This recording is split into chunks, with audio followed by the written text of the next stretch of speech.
All right, you guys, Grand Rising, great day. Hope you liked that new intro and this new setup I got. I spent pretty much all day yesterday, uh, creating this new studio setup, and I got these new headphones and a green screen, which I had the green screen set up before, and I kind of missed it, so I brought it back, but with a better quality green screen. And yeah, I had a ton of fun making that video yesterday. So welcome everyone to the chat.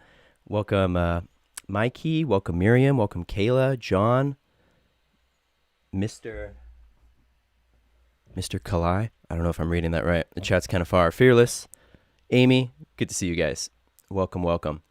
Man, I'm gonna start by burning some sage just to kind of set the vibe. We can all take a quick deep breath as I do this and just kind of clear the energy. If you guys could give me a thumbs up or an okay in the chat if the volume and everything is all good, if stream quality isn't lagging or anything.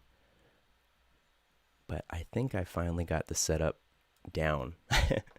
I'm excited. When I had my my previous studio green screen setup like this in my studio that I could just come to like a year ago, that was like the best flow for me. So it's good to be back in a place where I can get into that flow again. Here is some sage for you guys. Bless your, wherever you are, your phones, your body, your living room, your whatever space you're sitting in. And yeah, welcome Ascension Diaries. Welcome Angelito, welcome Carla. Awesome. Glad you guys like the new intro. Awesome. Angelito, you missed the new intro, but that's okay. You can see it later. And maybe I'll play it as the outro too. Who knows? But yeah, I guess let's I'll give a brief overview of what we're going to be going over in this episode. I'm going to do kind of a quick energy update just of what I've been experiencing this week with the energies at play and the shadow work and that kind of stuff. But the main things that that are in the title of this video that I wanted to jump into is I really want to jump into exploring decentralized finance and how that relates to the quantum financial system and how it relates to crypto and the fall of the banks and the gold standard and all that kind of stuff. And really one of my big goals right now with this exploring the crypto space more and taking advantage of this financial reset that we're going through is I want to give everybody the same tools and understandings that I have that I wish I had in the beginning that would have helped me much faster along my finance journey and my cryptocurrency journey and all that stuff. So I want to present it and continue to talk about it in a way that makes it not intimidating, that makes it really easy to approach, and something that if you wanted to do, I want you to be able to go and make educated and wise decisions on like investments and that kind of thing, which I have no room to begin giving financial advice. I'm not a financial advisor, but I want to share like the tips and tricks and the understandings of the complexities of this space in a way that makes it more approachable and easy, because I really do think that cryptocurrency is going to be, well, the blockchain, but cryptocurrency as a part of the blockchain is going to be a instrumental part of the quantum financial system and the gold standard and the financial reset that we're going to go through. So again, I just want to make that like really approachable for people because I know it can be pretty intimidating. I feel better already. Good. Welcome, Farron. Welcome, Alara. All right, so yeah, energy of this week. Actually, real quick, before we jump into energy, I'm going to give myself a shameless promo. If you want to check out Alexis and I's website, is that how I say it? Alexis and I's website, my website, Alexis and my website, DivineSovereignBeings.com. This is where we have all of our merch from our Teespring on here. But you can also visit the Teespring separately in the link down below. Both of these are there. And we have, on our Teespring, we have a lot of really cool stuff.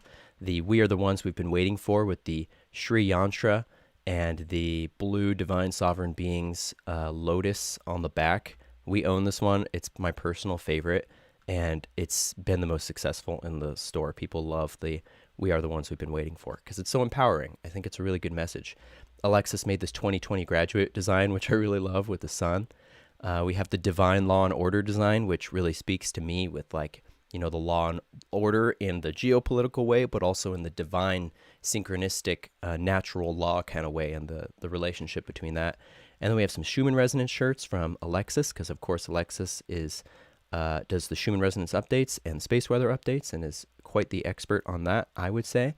And we have a couple other designs. So yeah, check those out. And on our website, we also have our podcast together, which we haven't done in a while, but maybe we will soon. And we have these what are called fulgurites, which are literally crystal lightning that come from here in the Sedona area. Literal red rock that has been crystallized by lightning instantly. If you're into crystals, they're amazing. I definitely recommend one. They're great for grounding cosmic energy, like into the root chakra. And they're really good at taking that energy and then using it to manifest things. So really good at like grounding cosmic energy. Yeah, so if you want to pick one of those up, and then we have some custom t-shirts, and that's our stuff. So let's get into the energy update. This week for me has been really, well, for Alexis and I both, because I feel like, this week has been all about dynamics, and not just this week, but these past few weeks and few months really, but really coming down to this last week, I've noticed that it seems everybody has some kind of divine partner right now, whether that's a lover or it's a family member or it's a friend or it's maybe it's an animal for you, but it seems like everybody has like what I would call an ascension buddy. That's what Alexis and I kind of jokingly call it. And but someone that is like there to kind of bounce the shadow work off you. And I've noticed that like really strongly with everybody I've been observing, including myself, that we're all going through this really intense shadow work reflection period where we're being shown our deepest, darkest parts of ourselves in the people around us, or in that one or two people that we're closest to. And it's creating a lot of these feelings of like confusion, and like, I don't necessarily want to be engaging in this. And I want, we want our relationships and our loved ones to have like nice, happy relationships. So when we start doing shadow work with our loved ones, it can sometimes be a little bit jarring and intense. And so I just wanted to share that from my perspective. I've been noticing that it seems like everybody has that person right now. And I think it's really important to kind of just stay aware that we are moving through this really intense period of cosmic energy. And it's, increasing every day, it feels like. And the shadow every day, the I don't even like to say ego, because I think ego is something that you should be friends with. Your ego is your personality structure. But shadow, on the darker side of things, the parts of us that we haven't yet integrated, or that we maybe don't even consider to be parts of ourselves, but that are latched onto us energetically. Those are the things that are coming up really powerfully lately that I've noticed. And I think it's good to acknowledge them, respect them, give them love, and use that opportunity to work through it rather than running from it. And oh my gosh, when you work through it, coming out the other side, especially if it's like your loved one, like you're married and it's that person or whoever, when you come out the other side of that shadow work, you feel so much lighter, like so much lighter. It's like when, you used to get drunk back in the day, and you would throw it all up and then you'd feel lighter, right? It kind of feels like that. It's like you get all this junk off you, you get all this toxicity. You work with it though. You don't like shun it. You don't push it away. You don't shove it away, because if we shove it away, it's just going to come back stronger and more obvious and probably harder to deal with. So acknowledging it, working with it, and coming out the other side and then going, whoa, I feel so much lighter. Like I feel like a superhuman. That's what I feel like the energy has been really about, those kind of archetypes lately. I'm going to check the chat real quick. I'm going to try not to fall too far behind on the chat this time like I did last time. I have it all set up in my Streamlabs now, so it's nice. I don't even have to pop over to YouTube. Hey, Divine. Fulgurite's so cool. Yeah, it's seriously awesome, Fearless. It's really, really powerful. Literally, like, the only type of crystal I would know that doesn't form by growing, but formed by instant. It's like a tektite kind of, like the tektites, like moldavite, when these meteorites or asteroids or whatever come in, and the heat from the explosion literally crystallizes the surrounding matter, that's like what's happening with the lightning. Lightning comes in and it creates these super long pieces. But of course, they break up because they're there for sometimes millions of years. A friend of mine who collects them as well had one tested, 500 million years old, he told me, just this one. So it's like, they're like fossils. They're like fossilized lightning pieces. And the red rock, right? Because it's the Sedona red rock, the hematite. So you can get fulgurites like these from the Sahara Desert and stuff all day online. But to find one made of red rock that has the hematite in it is it's really something special. All right, so yeah, unless you guys have anything to say about the energies of this week, what you guys are feeling, I'm going to go ahead and jump into the market and crypto stuff and talk about that news and the financial reset and what I've been observing over the past week, because there's been quite a bit of fun stuff going on. Yeah, overseas shipping. Yeah, I know you're over the pond there. So we have sent them overseas before. Of course, shipping's a little bit more, but they're so lightweight that it's usually not too bad. I think the most expensive place we sent it was Australia, and shipping was like 20 or 30 bucks. But for something that's priceless, it sometimes it doesn't matter. We'll figure it out though. We'll get it to you, fearless. Divine says what he said about vomiting. Yeah, that's what the energy feels like. Yeah, it's like purging, but it's like when when you have to throw up because you're either too drunk or you're food poisoned or whatever, but like you're like fighting it and you like don't want to throw up because you're like, I'd rather not feel the grossness of feeling up. Of throwing up. I'd rather just keep it in. And then usually, it ends up being that just builds up and then you have to throw up anyway. And then you're like, oh, I feel so much better now. I wish I threw up in the first place. So yeah, let's jump into market stuff. Again, one of my goals here, one of them is to get you guys acquainted with this space in the same way that people are acquainted with like the regular market. And it's funny because I'm not so much acquainted with the regular market, the stock market. It was kind of like I just never got into it, but I've been really, of course, diving into crypto. So one of the first things that I tend to do is I'll go to this website over here called coinmarketcap.com, and it gives you just a list of all the top coins right now and where they're at. So like right now, Bitcoin is hitting almost all-time highs again. So it went up to like 42,000 a couple weeks ago and then came back down to like 30,000, and people were saying it was going to come back down to like 20, and that could be the big Bitcoin fall because, of course, me and other people are expecting that Bitcoin is not going to be around longer. I personally don't think Bitcoin is a good investment because, as I've discussed before, it is primarily controlled by the CCP and China. 80% of miners or more live in China, and 5 miners control 50% or more of the Bitcoin mining operations. So I suspect that, like with the other executive orders and types of things, although we are in a different admin now, so things are going to play out differently. But I would suspect that over the next few years, we're going to see something large that is not good for Bitcoin, that is going to make people realize it's not the place to be. And like I've talked about before, Bitcoin is a neutral thing. I don't think Bitcoin is a tool of the dark. It's a neutral tool. Technology is often neutral, but the dark has primary control over it right now. So that's the problem. And of course, one of the reasons why XRP, I think, is ultimately one of many reasons I think it is a better option, is because it is fundamentally regulated and controlled by the financial system. And, I've discussed before why I believe that this is the new quantum financial system and not the old dying banking cartel system. You can check my older videos for that.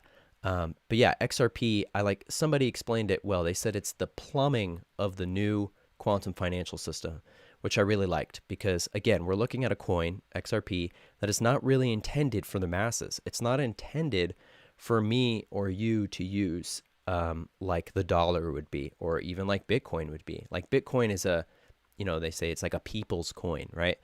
XRP, anybody can buy right now because it's so cheap and there's no regulations on who can buy what. But the intention of XRP is not for the average person to hold it and spend it like money. It's for banks and financial institutions to use it as the fundamental bridge asset for financial transactions. So again, I've talked about like why XRP needs an entire ecosystem of cryptocurrencies that work in symbiosis with each other for it to flourish, and which is opposed to the New World Order type of coins like Bitcoin. They could try to make an NWO type of coin, or Facebook's Libra cryptocurrency was going to be a New World Order type of coin. It was going to be the one to do everything. Like you pay for your bills, you pay for your rent, you pay for food, you pay for Facebook, you pay for blah, blah, blah, all with Libra coin.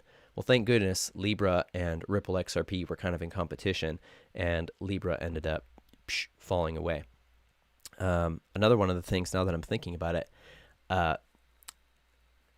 when Mr. T came into office, there was a lot of business CEO, not only people stepping down, but chess pieces being moved around, not only during the T admin, but leading up to the T admin, and the whole time around that period, there was a lot of things going on that, in my opinion, were Alliance and 17 operations in many different compartmentalized aspects, right? You know how we talk about the SSP, for those that are familiar with that, using compartmentalization to keep things secret. Well, compartmentalization is not just something that the dark uses. I believe that the light is also using that in this war, and that what I'm calling the overall umbrella of the Alliance, not to be totally synonymous with, say, DW's Wilcox Alliance. I'm not necessarily saying like one for one the same group, but I call the Alliance basically any human and beings working with humans that are working on behalf of the light to free humanity and liberate Earth. I would call that the Alliance. So from what I've seen, the Alliance has had all these compartmentalized military operations, including 17, including what's going on with Ripple and XRP, including what's going on with potentially Flare and other spaces, not just financial, but military and social and all sorts of other things that I haven't even really looked into that much yet. But I'm sure that these compartmentalized operations are very expansive in that aspect. And so one of the things that I was reminded of recently was that, one of the theories is that Ripple and XRP were initially, remember, they were initially distinct. Ripple did not create XRP. But some people suspect that Ripple, when it was created initially, like a decade or more ago, was a cabal-controlled company, and that around the time of the Trump administration, they co-opted it. And a prime piece of evidence for that is, Brad Garlinghouse, who's the current CEO, who I've studied a lot, body language-wise, how he talks and everything.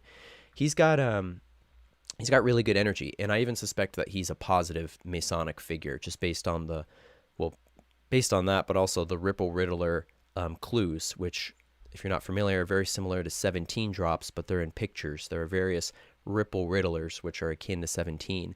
They're not all legit, but there are some that definitely are, like Mr. Pool and BG123. And anyways, they allude to that. This is kind of like positive Masonic forces that are fighting the cabal in a way, which makes sense because we know that these groups aren't completely black and white, negative, positive. Like there's a whole spectrum. But anyway, Brad Garlinghouse, he only became CEO of Ripple in late 2016, early 2017, like literally pretty sure, you might need to fact check me on this, but right around the time Mr. T became president.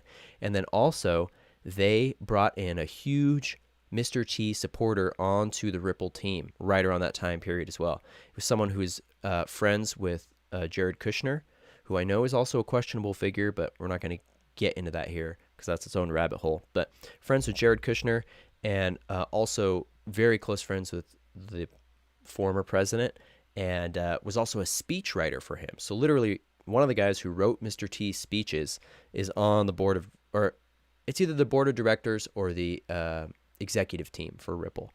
But yeah, another example of why I think this is an alliance op. Like all the things seem to match up. So yeah, that was a little bit of a rant. I'm checking with the chat real quick, and then we'll move on here. Black market currency, Bitcoin. Yeah. And it's like that. Yeah, that's the thing. Is it's being used on the black market. It could also be used for good, but unfortunately, the black market and the dark has primarily taken control of that neutral technology for itself. What are all these cryptos based on, backed on? They are. That's that's a tricky question to answer. Um, they are backed by the blockchain technology itself. So blockchain technology, the ledger is what they call it. The ledger, which is the database of the blockchain, uh, is what they're backed or based on. So if you're asking about the price is based on the given free market price, assuming that the market's free. Of course, I'm thinking that most of these things are being manipulated for good and bad on both sides, but pretending that they're not being manipulated, that's where it's a market price. But the coin itself is backed on the blockchain technology, which is the technology that takes a decentralized approach to networking. So like I've talked about before too, the blockchain extends far beyond financial applications. So in the Arizona hearings for the recent big event that happened the past couple months that I can't talk about on here, they literally brought up a blockchain voting system called Votes, VOATZ. They brought that up with RG, the lawyer, in the Arizona hearing, and they talked about how it's been tested in smaller elections, and it's a really good system. And it was proof to me that this is going to be coming out more. And I think that blockchain voting is ultimately going to be the answer to the current issue with the voting system, because the blockchain essentially mimics, in my understanding, it mimics natural law, but it mimics the brain and the neurological network of the brain, and how each neuron is a centralized database, but as a unit, they are a decentralized network. And so every neuron in the brain has somewhat of, a control or a vote over the direction of the brain. But no one entity has control over the whole brain. No one neuron has control. So that's like loosely how I would explain blockchain technology. Okay, let's go ahead and jump into what happened with this past week with the pump and dump that happened, that was hyped up on the back of the GameStop and Doge pump and dump. So basically what happened, I'll catch you up very briefly. If you don't know what happened with GameStop, there was this whole scenario where the Wall Street Bets Reddit group was trying to essentially drain hedge fund managers and capital firms of their liquidity by raising the market price on the market and canceling out shorts, which essentially boosted the price of GameStop from $5 to several $100s. So this gave people a lot of ideas, and it happened with Doge right after for slightly different reasons. Doge didn't have the same kind of shorts on it. Cryptocurrency has shorts, but they're different kind of shorts than you would get in the standard market, like with GameStop. But with Doge, what happened was Mr. Elon here has been tweeting about Doge. I'm going to pull that up. Elon has been tweeting about Doge nonstop. Oh, and now that I look at it, he took Bitcoin out of his bio. He had a Bitcoin in his bio, which is really interesting. Again, I don't take that. I see Bitcoin as a neutral thing that happens to be controlled by the dark, but just because someone uses Bitcoin that is an influential figure, I don't lump them into being part of the dark. It's just not, the logic doesn't follow that would be definitive. But it's interesting that he has removed it. But he's been super bullish on Dogecoin. Like literally all his posts have been about Doge. The future of currency on Earth. Dogecoin to the moon, all other crypto combined. Much wow. That's a Doge reference. I am become meme, destroyer of shorts. Sandstorm is a masterpiece. No highs, no lows, only Doge. Dogecoin is the people's crypto. No need to be a gigachad to own. Now, this all happened even after the Doge pump. This happened after the Doge pump that happened right after GameStop. It was like the next day, Doge did a pump, partially because Elon had tweeted about it before these tweets. These are from like 2 days ago. And Doge has always been a very strange thing because it's been one of the biggest draws to people for cryptocurrency because it's such a relatable and easy and funny thing to get into. And at the same time, it really has no utility other than store of value like Bitcoin does. It's basically just a different kind of Bitcoin, but it's a joke coin. It's a meme coin. But I think that's the brilliance in it, is that something that we're getting to a point in humanity where humor and comedy and satire, and deeper so the release of these traumatic energies that we've had from being trapped in this matrix system for so long, those traumatic memories and energies are being released through comedy and through humor and through various light, energetic like emotions and stuff. But memes, of course, we've all been following, have been like an integral part of humanity's, I think, energetic release of coping with and understanding the darkness. And so the fact that a meme coin is becoming one of the biggest currencies, some people might be really pissed off at that, but I think it's really funny and a really good sign of the lightheartedness that humanity can embody. And, stuff like this is really pissing off the bigwigs and, the bigwigs on Wall Street and the markets and world governments and stuff. So I think it's got a lot of potential. And what happened too, right when Doge pumped, is Flare Networks, and I'll be talking about this a little later in the show because we're going to dive into some of the new Flare Networks trailers, actually Flare Finance trailers. Let me correct myself. They're really cool, very like natural law, inner peace. We're going to get into that. One of them is. But Flare Networks officially adopted Doge as an F asset. Okay, what does that mean? That might be like total nonsense to you. So I've explained this a little bit before, but I know that it's like, I'm probably going to have to say these things a lot because even for myself, I have to constantly be like looking at it and reading it to understand it and really integrate it. So Flare Networks, this would be a good time to talk about DeFi. So DeFi is decentralized finance. This is a preface because it's important to understand what decentralized finance is.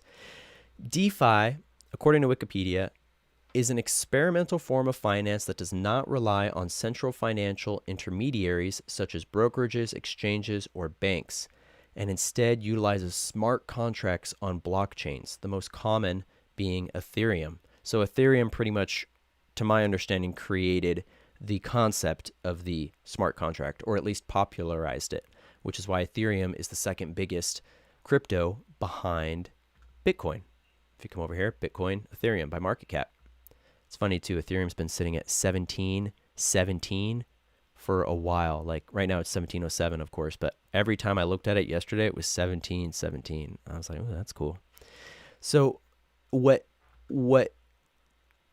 DeFi really means, to break it down into simpler terms, is it is getting rid of all those financial intermediaries that all the middlemen that would suck the money from the direct communication between you and your investment. It's getting rid of all those middlemen who are making millions, billions of dollars, and getting rid of all their authority and power and giving it to a completely decentralized system. So Bitcoin can't do this because Bitcoin doesn't have smart contract capability. When you send some Bitcoin to somebody else, if it doesn't make it, you're kind of screwed. Like if you messed up and you put in a different letter, or even if you did it totally right and it did make it, that even happened to me. I'm pretty sure, I have to double check, but I'm pretty sure I lost a little bit of XRP today doing that same thing. Sometimes with crypto, because it's not totally regulated yet, there are like glitches that happen that can't always be made up for. So with this case, I noticed when I was setting my XRP, it wasn't giving me the transaction tag that it normally gives me with the destination wallet, because normally for XRP you do both. You don't need to, and it didn't give me that. So I just did the one and it didn't show up, and I sent another little bit and it had the transaction tag, and that time it worked. So I always send a little bit of crypto to any wallet or anywhere that I'm sending the money to. I'll send a little bit as a test and then send the rest.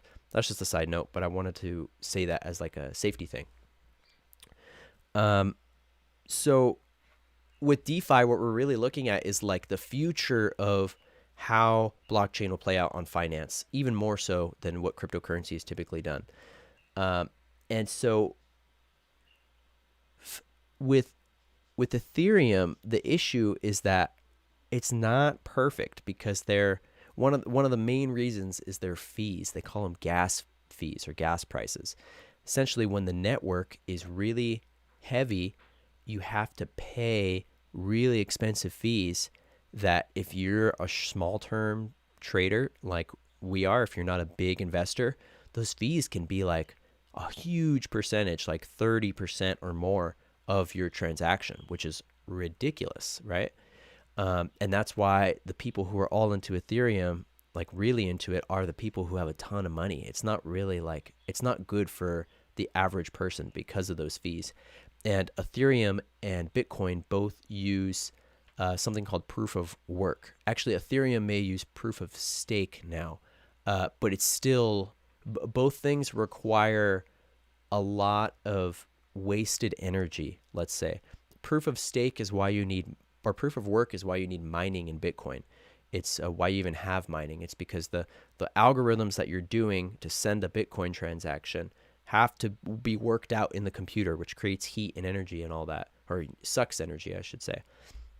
And so, say with XRP, it doesn't use that kind of technology. It doesn't use proof of work or proof of stake. It uses network validators, which are these hundreds, thousands of international financial institutions, governments, banks, which are on the Ripple network. So Ripple's network is its own technology, and then XRP is its own technology, but they're using both technologies to create this financial system that is going to be so,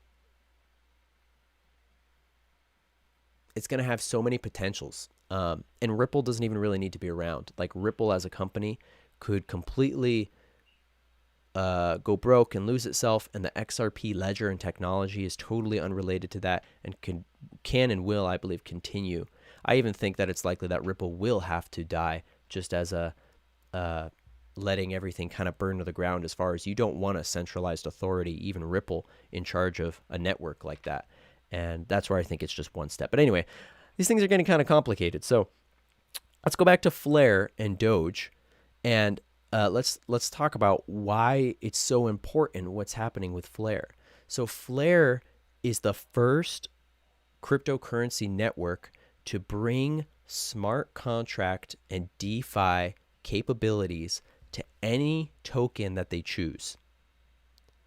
So let me kind of rephrase that. As it stands right now, cryptocurrencies are either DeFi or they're not DeFi. Flare is creating a protocol which can bring on any coin and make it DeFi. So XRP, you may ask, why isn't XRP inherently DeFi? Well, when it was created, that wasn't maybe even really a thing. But I've also heard from people who are more technical into it that the things that the inner workings that make XRP such a fantastic technology for international transactions within seconds wouldn't allow it to work for DeFi on the same protocol. So Flare has now officially taken on 3 coins onto the Flare network for their F assets, Flare assets. They've taken on XRP. That was their first, and that was their most generous, because anyone who held XRP on 12/12 at 12 midnight last year got 1-for-1 Spark tokens on Flare for their XRP, 1-for-1. Everybody else is going to have to buy in when the Flare network goes live sometime in the next few months. And I'm going to talk about that too. And I'm also going to talk about a backdoor loophole way that you can buy Flare that I've been using, that is based on pre-trading IOUs. And I'll show you guys that later. But yeah, so with Flare, it's so important because it literally can save any blockchain. And so XRP, Litecoin, and Doge. So they announced Doge the same day that Elon tweeted about it and caused it to pump right after the GameStop thing, which in my mind was like, you know, whether or not it was planned that way, who knows? But the synchronicity of it is unreal. And so we saw Doge go up like, man, I want to say it was like 1,000%. Maybe it was a little less, but definitely several 100%. And I bought in a little bit. Alexis and I did like $100, just kind of as a, not as a joke, but just as a like, I don't know. I knew that I would probably lose a little money because I bought near the top, and you're not supposed to buy. Like when you see things pumping, it's generally not a good idea to buy in because at that point, the people who got in early are already selling off, which is why I didn't get in on GameStop or any of the stock. I don't even have any access to buy stocks because I really personally don't have any interest in the stock market because I think that's an old dying system and that the stock market's going to end up tokenized in the way that cryptocurrency is. But anyway, it's really exciting because as I think I showed the meme before that said Doge and it was a little dog and then it was Doge with utility with the flare symbol and he was all big. It's proof of concept that you can take any average coin like Doge, something that's a total joke, and give it actual utility in the financial market. And then you have Elon still tweeting about Doge and the Doge standard and like all this stuff. And I'm just like, man, what if Doge really does become the new dollar in a way? I don't think that there's going to be any one coin, like I've said, or any one currency that is the standard. I think that we'll have the gold standard, and I think that the XRP standard and the gold standard will be either synonymous or work very intimately with each other. But Doge, it might not be the standard, but maybe with utility, all of a sudden, maybe Doge becomes the people's coin, as Elon's put it, because it really is the people's coin, and it's the highest embodiment of like lightheartedness and energy in this space. So from a spiritual point of view, it's really fascinating to me. I'm going to jump over to the comments real quick and stop talking for a sec.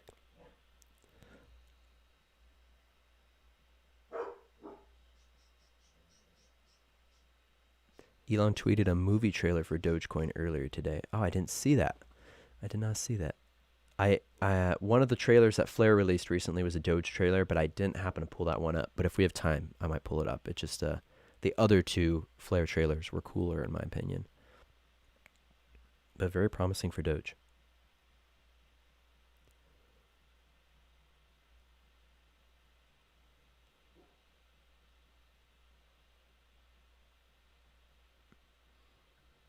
I was just on your website trying to reside, or am I going to order my trying to decide if I'm going to order my Fulgurite this week or a shirt from your Teespring first. I love the Sri Yancha tank. Oh, awesome. Yeah, the tanks have been pretty popular too.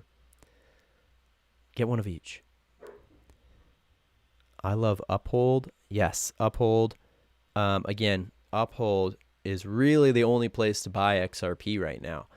Just like, what happened with GameStop and Robinhood. Robinhood cut off purchases of GameStop and AMC and all these other stonks, and people were super upset about that. And with XRP, it's like that times 10 because literally over a dozen exchanges, every major exchange except one exchange you can buy from, Uphold.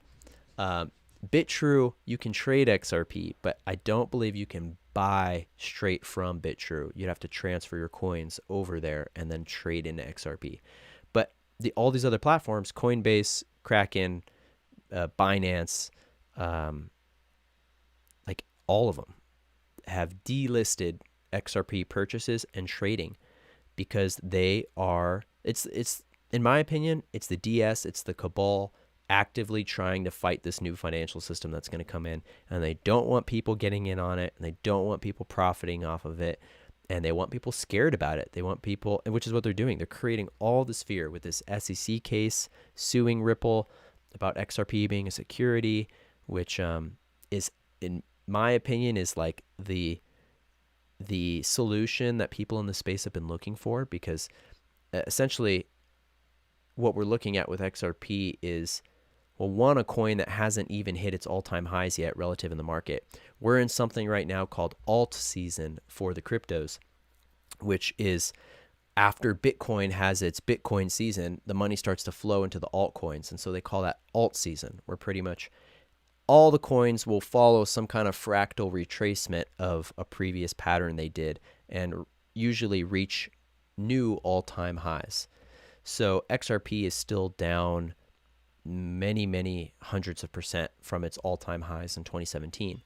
It was also the most profitable asset of 2017, going from like half a cent to $3.40 in a couple weeks.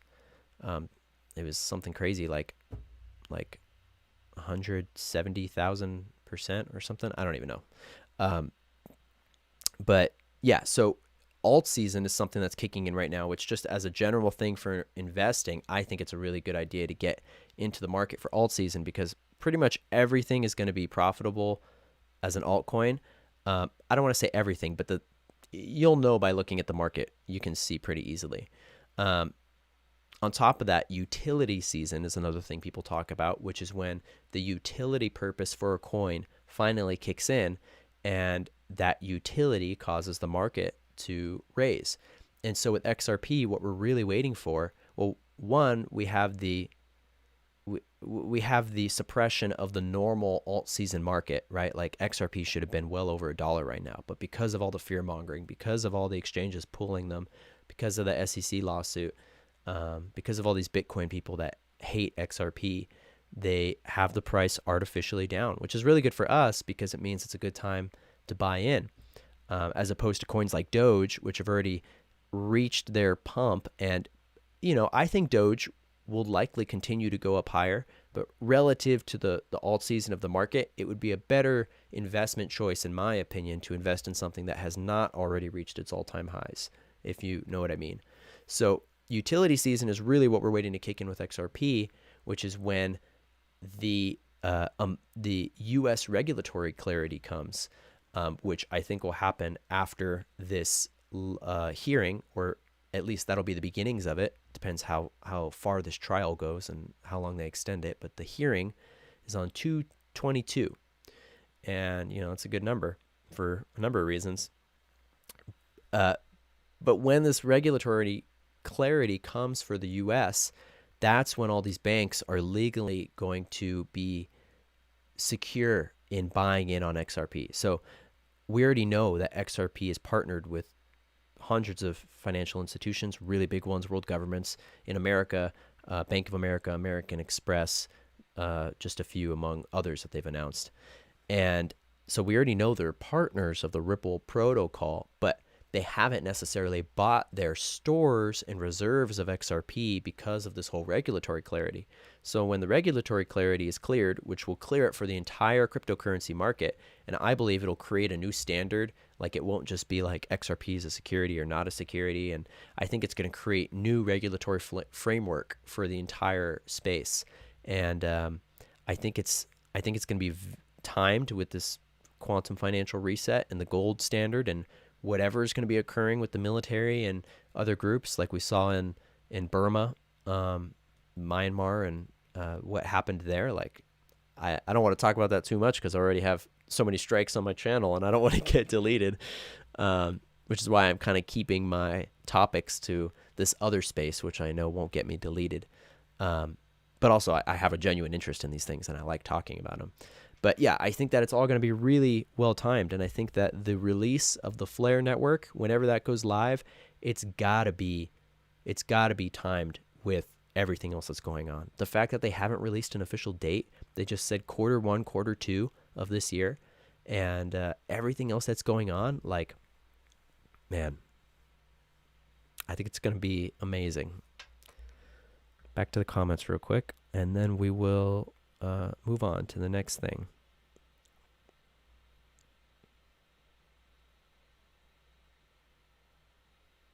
Alexa said, so the Flare network is the next generation, offering permissions to allow the coins they support to be traded with most trust. Flare has XRP, Doge. Flare doesn't have StormX. One correction. StormX is something you and I have been looking into, but it's not related to Flare at this point. It is owned by David Schwartz, but he doesn't.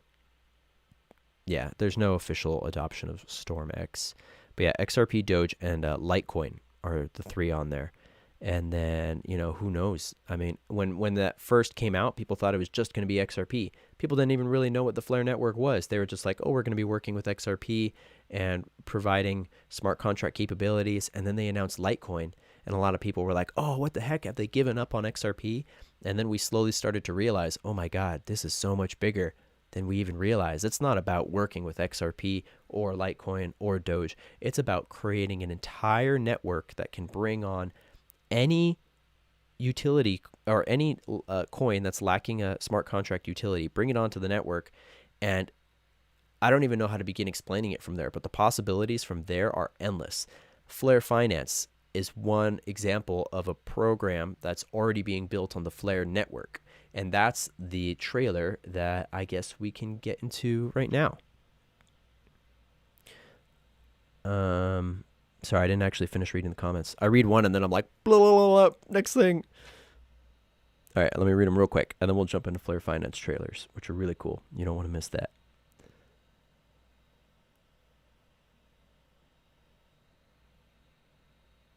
Do you know why Ripple is invited by the World Economic Forum?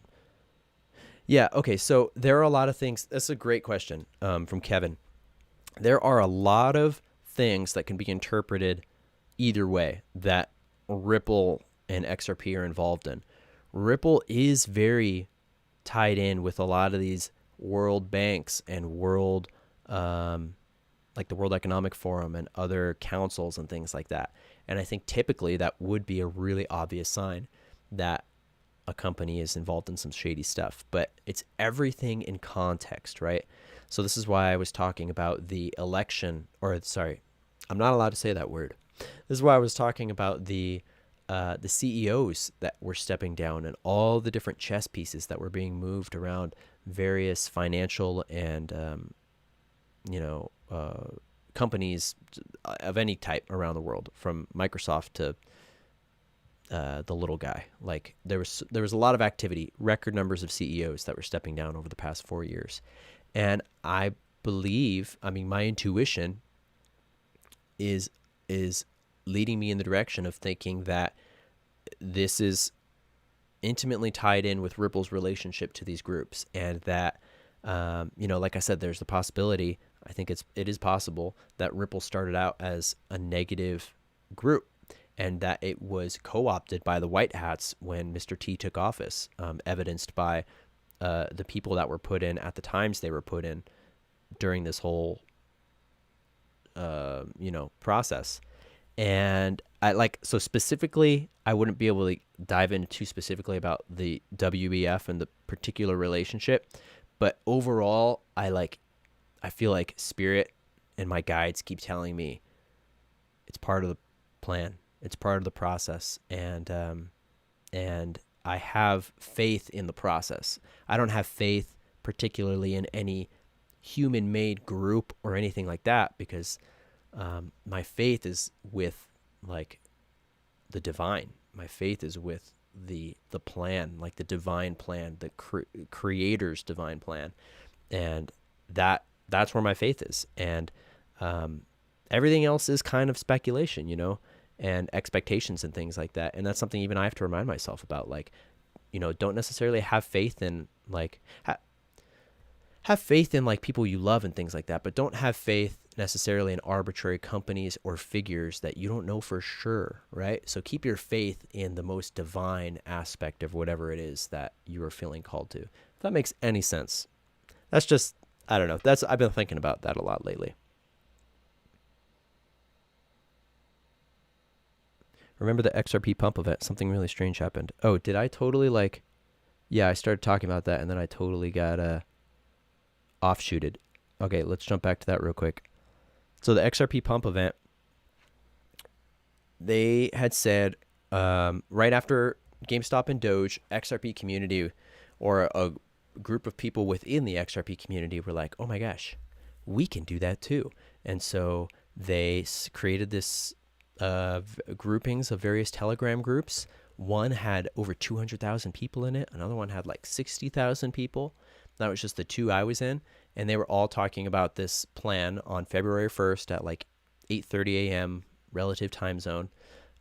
Everyone was going to buy in on XRP with the plan to pump the market and, beat the shorts if there was any shorts, and send XRP to the moon, right? Which in the moment I'm like, yeah, cool. Like I have nothing, I'm not opposed to that for any reason. Like I think that's awesome. I think it's a great example of people being inspired by what they were seeing going on in these other spaces and taking control in their own way. And so I was like following it, and I was very pro it. But at the same time, I don't want to say I was very pro it. I was pro people taking their power back, but I wasn't like actively trying to encourage people to take part in this event, because as I suspected, there was going to be a lot of funny market play around that time. And so even I told myself, like, okay, if I'm going to do this, I'm probably going to buy like the night before, because if they're actually going to pump it February 1st, 8:30 a.m., it's, you're probably going to be buying in on pretty overhyped prices. And then usually almost every time after there's like an artificial pump like this, not an organic market pump, but one that is planned by either the good or the dark, there's usually a retracement, a drawback, a pullback. And that's exactly what we saw right here. And so I was like, I'm going to buy the night before so that I skip all that. And then 2 days before it even happened, it started going up. Now, it started going up. We found out I found out like the next day, a little bit after, that the initial pump was likely due to Ripple responding to the SEC lawsuit over their sales being securities. And again, in my opinion, it's really obvious that XRP is a currency and not a security. And I think that's part of this whole thing, is that it's supposed to be obvious, but they're trying to stop it anyway. It's all a movie in a way. But in this article and in their response, they basically, they were really smart. They filed a FOIA, a Freedom of Information Act request to I believe it was to reference how the SEC determined Ethereum when they were in their regulatory clarity space. And with Ethereum, they were not determined a security. And so that's basically what XRP said, is that, look, you're playing a double game if you're saying Ethereum is not a security and XRP is a security. And again, I think it's another obvious example of like Ethereum and Bitcoin being the ones that are primarily controlled by the big dark money, and that XRP and Flare are the white hat response to those. And Flare is going to replace and probably even save Ethereum. Like Ethereum, I think, will continue to be around. Ether will likely continue to be around too, but I don't think they're going to be utilized to the capacity that XRP and Flare are. I think that Flare may even adopt Ethereum onto the Flare network so that people can not have to deal with all of the gas fees and gas prices that are associated with Ethereum transactions. So that's where like Flare is like, they revolutionized the space. They took this concept and took it to a whole new level. But yeah, it was really, going back to XRP, it was really brilliant of them to file a FOIA on the exact documents regarding Ethereum and I think Bitcoin too.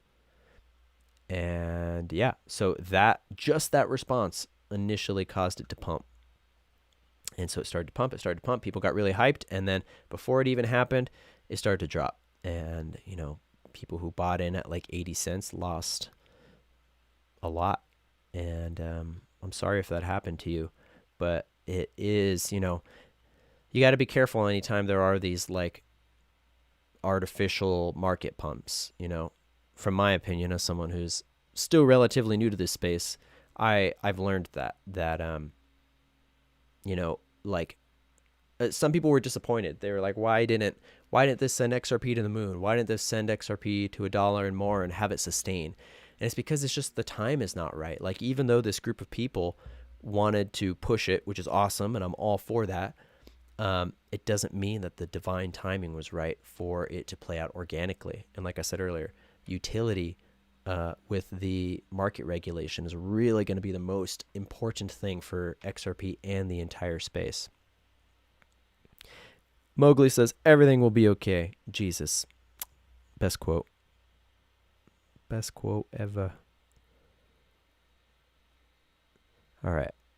Let's go ahead and jump into, I'm just reading the last of these comments, and then we'll jump into the Flare finance trailers. Ambi says, I just looked up the silver bar and they have a bull printed on it. I didn't realize it's the year of the bull. I'm a Taurus and I get some silver. It's a sign. Oh, that's cool. I didn't even know it's the year of the bull. Is it really? In the Chinese zodiac? That would be crazy. Because, of course, bull and bull run, you know.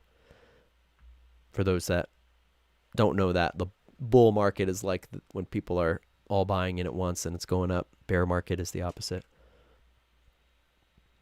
Gotta love animals. Okay, yeah, let's go ahead. I feel like there was something else, probably a bunch of things that I started to touch on that my brain, I'm just like all over the place and I keep jumping around. But I think it's a good time to jump into the Flare finance trailers. February 12th is Chinese New Year. Big booms. Ooh, exciting. I like that.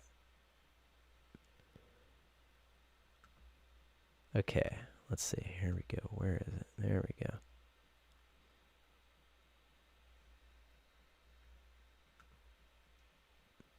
All right. This was released on January 29th. It says Flare. I want to make sure this is the right one. Okay, yeah. Flare Networks creates seamless interoperability with some of the most reputable blockchains to date through F assets, creating an ecosystem of value unseen to date. Doge, Litecoin, XRP holders will soon be able to harness the true potential of DeFi. Man, I feel like I understand that this stuff is going to be so big, but I have such a hard time trying to convey it and like communicate it in ways that I feel like are understandable. And so I'm really doing my best, you guys. I'm sorry if this is all still confusing and if the things I'm saying are just like aren't connecting. It is really like it's a new type of technology, you know, blockchain and crypto and this whole financial network. And so it is hard to wrap your brain around. But what I really like about this trailer, what you're going to see, is that they really take inspiration from natural law and divine or sacred geometry and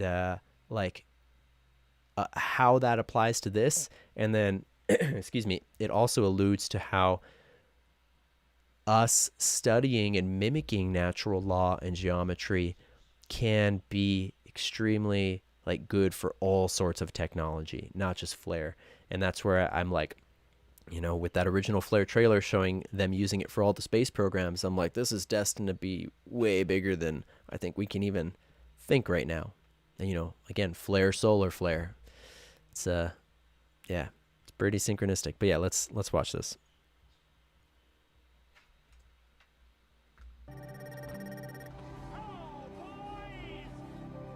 There's that like checkerboard and movie again.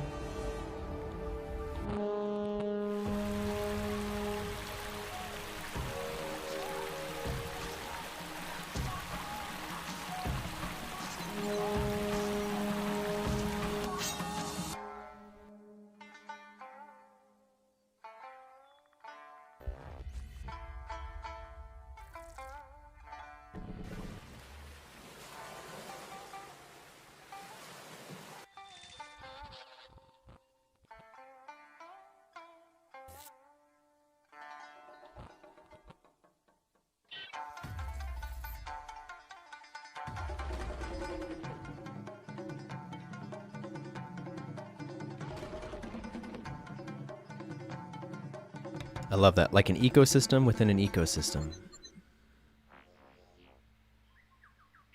Birthing a new era of financial systems and unlocking the value within.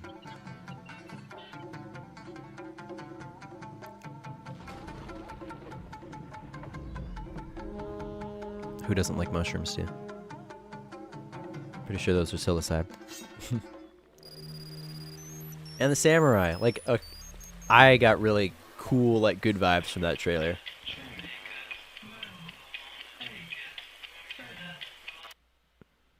Yeah.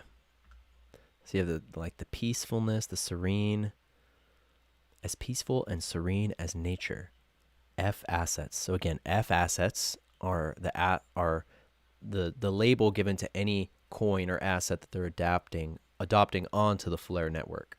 So who knows? We could have, in a couple years, we could literally have hundreds of F assets. Who knows how big this is going to be?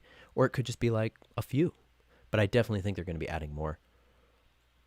Freedom is boundless. You got the cool like pyramid with I just loved the aesthetic of it. It's very Atlantean. But maybe that's not always a good thing. There were good things about Atlantis. But you got to take the good things and move on from the bad things and learn from them. Like a force of nature created for rebirth. Anyways, I thought that was really cool. Let's check out the second one. This one is a little bit heavier, but way more tied into 17. In fact, it's got another straight up 17 quote in it that actually took me on a rabbit hole, a dig, that I learned more. So let's play this trailer and then we'll talk about it a little more. It says the closed beta program has now concluded. They just did a closed beta, obviously. What a great experience, to say the least of all. For all of you who didn't have a chance to participate, public beta is coming at you sooner than you think. Get ready, people. The games are just beginning. All right, let's watch it. Computer companies coming out with these amazing new games in a couple of months. And I want to play those games. Wow. What? We got something. What's that, man? I don't know, but it's great. We're in. Shall we play a game? Shall we play a game? I've heard that before. I do not believe you.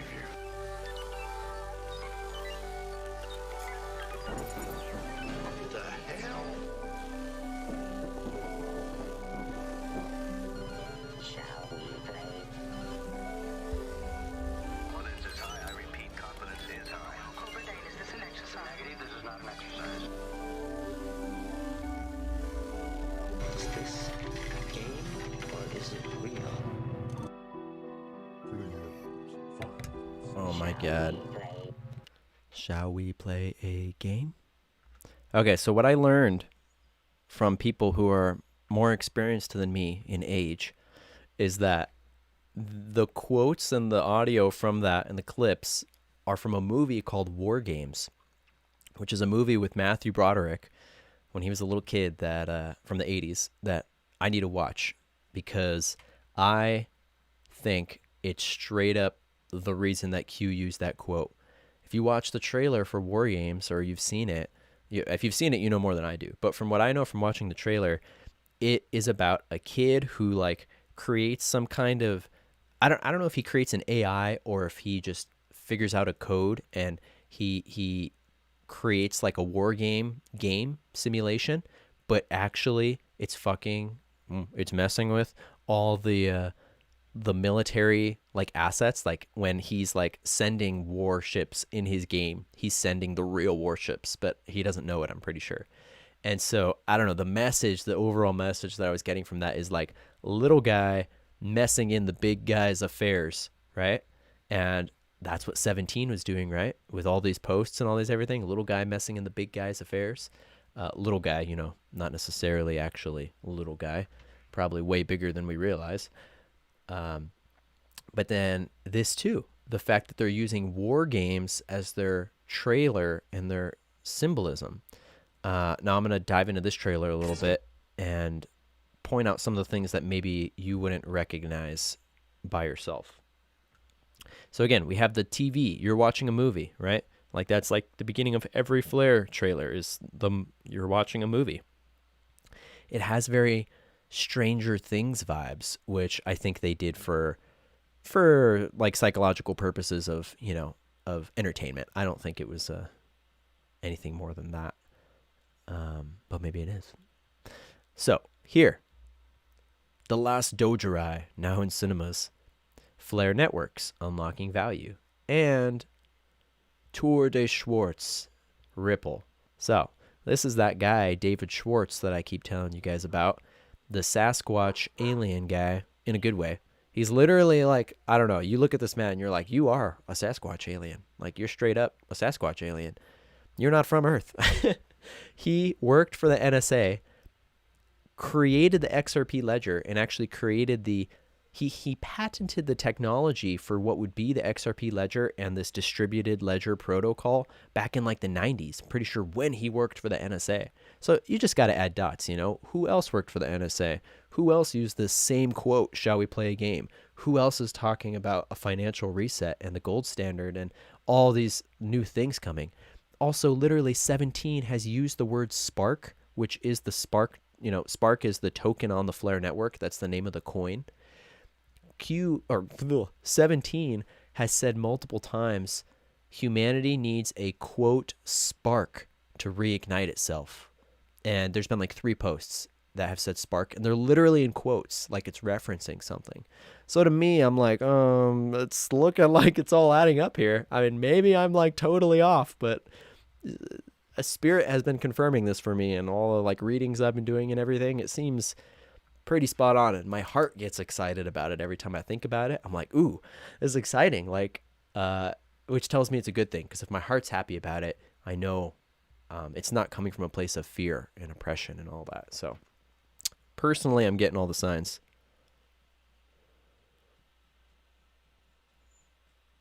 Okay, let me finish this trailer, and then I'm going to jump to the chat and answer some of the questions there. So, yeah, David Schwartz, again, the Sasquatch guy, created XRP. Literally says Ripple. Officially, XRP, Ripple, and Flare networks are not officially working together as like it's not officially the same people, but I'm pretty sure it's the same people, and they're just like saying that for various legal and compartmentalization and privacy reasons. But that's a pretty good sign, And do you guys know what band that's from? You're going to think I'm super young, but Alexis and I were trying to figure it out. Is it from Guns N' Roses? Or is it Alice Cooper, because he's got the top hat? Or maybe it's supposed to be like a combination of a bunch of different bands from that era. Let's see what else is in here. So, yeah, from War Games, shall we play a game? Okay, beta, that's what they just did. They just did the beta, right? They just concluded the beta. And then, okay, this is good luck user. Good luck F assets loading, swaps loading, farming loading, pools loading, utility expanding. These are all the things that Flare Network is going to be doing. And then, they click the reset button. Reset. So you had the beta, and then you had the reset. And they specifically put Doge here. Like, of all the different F assets, why in particular Doge? Is it just because they're advertising for Doge? But like, I don't know. To me, even though I didn't want to believe it at first, I feel like I'm getting the signs that for some reason Doge is going to be way bigger than we realized. And today Doge is up like, let me check. Doge is up like almost to the point where I bought it at the top of the market. I'm almost even on that $100 I put in. It was like the next day it went down to like 50 because of that market pullback I was telling you about, which is why it's not smart to invest when you see the market doing its thing. You don't want to jump in and FOMO and chase the green candles, as they say, because you'll end up getting the latter end of things and probably losing money. But yeah, with Doge, I'm not even sweating it, because I feel like they're alluding that something crazy is going to happen. But yeah, you get the reset, right? Beta loading. And then here, I'm going to play this audio again because they say something important. It's like, this is not a drill or something like that. Confidence is high. I repeat, confidence is high. Cobra Dane, is this an exercise? Negative, this is not an exercise. Is this a game So they say, this is not an exercise. Was this a game or is it real? Sorry if that was super loud, by the way. It was really loud for me all of a sudden. I don't know if it was for you guys. But yeah, exciting. I'm like, oh my gosh. And then they released a separate trailer just for Doge, which, let me see if I can find it, because why not? It's a little like darker. It's a little like the timeline of, here we go. I'll just play it. Oh no, this is a different one, but this one's cool too.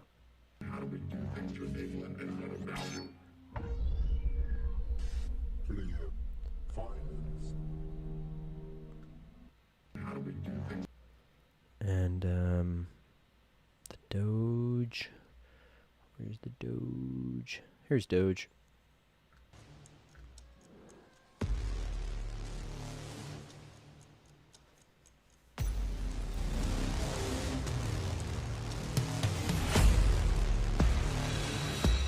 It's actually pretty badass.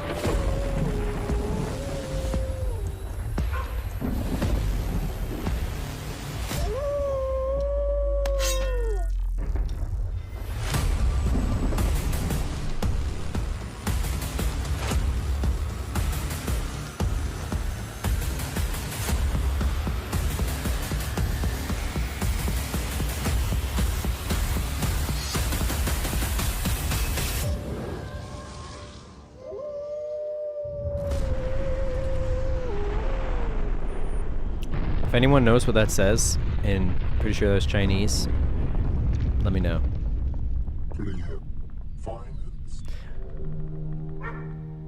Woof. Now that one's a little weird because it's like, why are they destroying the planet? That's the only thing that I'm like, why do they keep having this symbolism of the Earth either going up in flames or blowing up? But what I keep getting, like, what I feel like my guidance is telling me is like it's representative of that old Earth falling, and that for a lot of these big Wall Street guys and these dark government guys, that timeline of Earth is really, that's the timeline they're on. And so I think it's almost like this like a scare tactic or like a flex on behalf of the white hats, like, this is what's coming for you guys. And, you better flip to the right side before it's too late for you, kind of thing. I don't know. That's the vibes I was getting. Could be totally just artistic. Which brings me to something I wanted to share. I am in a Telegram chat with these guys, with the Flare Finance group, and I was having a short conversation with them, and there were some things I wanted to share. This is all public in the Flare Finance Telegram chat. So somebody asked specifically, let me find it. Somebody asked specifically, if you could be so kind to answer a question regarding your videos, are there intentional puzzles, secrets, codes, and innuendo to be found and interpreted? Say, like a positive version of the Utopia series? Or should we just view them as art in the spirit of that vibe? Keep up the great work. I was like, oh my God, thank you for asking that, because that's exactly what I wanted to know too. And they said, thanks, Banjo, good question. It may sound totally absurd, but now they say me, which is interesting. Me working with and on Flare Finance feels more like it's destiny. So many things just happened and fell in place. It's crazy. Our films are topped with zeitgeist, references, and yes, puzzles, because that is what I see in real life. And me being a film buff and maker, learning about AI, blockchain, simulation theory, well, then you end up with this. I might also add, I have max freedom creativity. Flare Finance's goal is to leave an impact in this space, and in my case, not by code, but by creativity. I believe the power of storytelling can make a difference in the way we do it. Nobody has done before. And the way we do it, nobody's done before. Thanks for taking the time. And then someone else had said, they referenced the Ripple Riddlers, and Flare Finance said, well, it's a narrative you can't ignore. Smiley face. So it's really interesting because it implies that the person that is making the Flare Finance trailers is one person, that is the creativity lead for the Flare Finance team, but that they have full creative capacity. At least that's what they say. And the way that they talk just shows you, or at least shows me, that they're going through the same kind of synchronicities and crazy developments and energies that we're going through. Like they said, it may sound totally absurd, but me working feels like destiny. It just happened, it fell in place. It's so crazy. And then they say, yes, the videos are filled with puzzles because that's what we see in real life. Which, you know, if we go back to that first Flare Finance trailer where they have the straight up letter Q, like, I don't know how you can ignore that. Literally, they show a rocket and makes a line, and then they do a circle, and it's a Q, and then it says access granted, which is like Q clearance, right? Q clearance, access granted. And then they play a JFK quote at the very end about going to the moon and why we do this stuff. And to me, it's at least really obvious that they follow that narrative, if not that they are at some degree, maybe not the creative team, but maybe the people higher up are involved in those same kind of operations. Maybe it's totally coincidence. Like, these are the things that I find really interesting, and that I'm curious what you guys think. All right, I'm going to jump over to the comments now. Hopefully I'm not too far behind. Hey, what's up, Riley? Riley Rage, I know you've been in here for a while, but I didn't say hi. Soulcoin. I don't know anything about Soulcoin. I'm going to have to look that up. Divine timing will probably align with an actual solar flare. I wouldn't doubt it.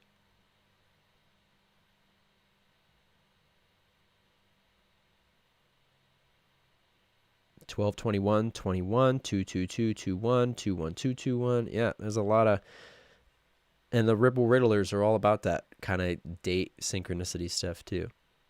So if you want to follow these Ripple Riddlers I'm talking about, again, it's kind of like various profiles that they're all on Twitter, at least from what I've seen, only Twitter. But like Mr. Pool, if you look up Mr. Pool, it's like @loop and then a bunch of numbers. But that's on Twitter. Actually, Mr. Pool may have been banned. I may have to double check that. Mr. Pool may have been pulled off. BG123 is another Ripple Riddler that is presumed to be Brad Garlinghouse, the CEO, the guy that I was telling you I think is a positive Mason and was put in right when Mr. T took power. Oh, Mr. Pool is still up. This is the Mr. Pool page, but it looks kind of weird now. Mr. Pool is @loop_RM311_7211. And with the Mr. Pool posts, it's actually better to follow another page that follows Mr. Pool, because what Mr. Pool does is that he or they post and then immediately delete it. So the only way that you can there are obviously some stuff on here, and these are the ones that have been left on, but there are typically daily or at least weekly posts, and those ones are deleted instantly. So let me see if I can find an example page. Okay, that one must have been deleted. Here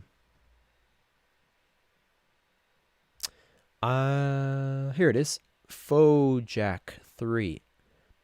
This page covers the majority of the Ripple Riddler posts and kind of compiles them, but they're also their own personality and talk about stuff. But Bearable Guy 123, that's the one I was telling you about. This is who I think is this and Mr. Pool are the most Ripple Riddle-y. They put out these kind of pictures, which have all sorts of codes in them. This was the most recent one from December 23rd. But the guy in the night, there's so much decoding that has gotten into these. It's just like the 17 drops. This whole community has been obsessed with this and finding these crazy decodes. Like, you can even see on the wall, there's all these writings and like codes that make no sense. And there's things on the books. And this is just one of there's been a bunch of these posts. But you have these creepy occult guys, and Mr. Brad Garlinghouse is defending whatever is being made here by the bearer from these guys. And he's also stepping on a snake, and he's in golden armor.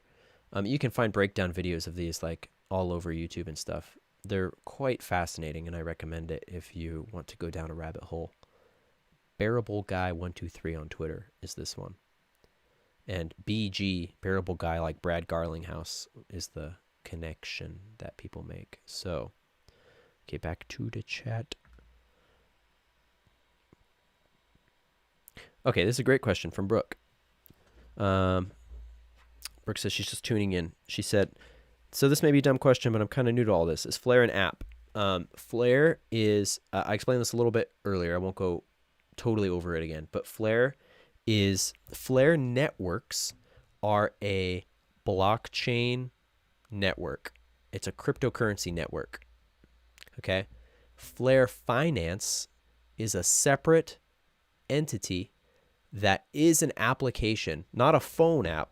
None of these are phone apps you can download or computer apps, but it's Flare Finance is an application that was written for the Flare network. And so the trailers that I've been showing you are from Flare Finance, not from Flare Networks. So Flare Networks is the overall network, and then Flare Networks can have basically an infinite number of applications built on top of it. And Flare Finance just happens to be the first big one that we're hearing about.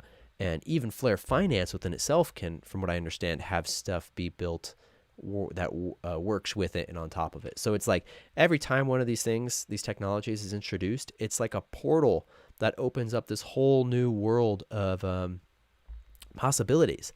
And it's interesting because I have been doing a lot of thought about AI and watching a lot of like what Elon Musk has been saying about AI. And like, you know, I don't like Neuralink. I will never put a chip in my brain.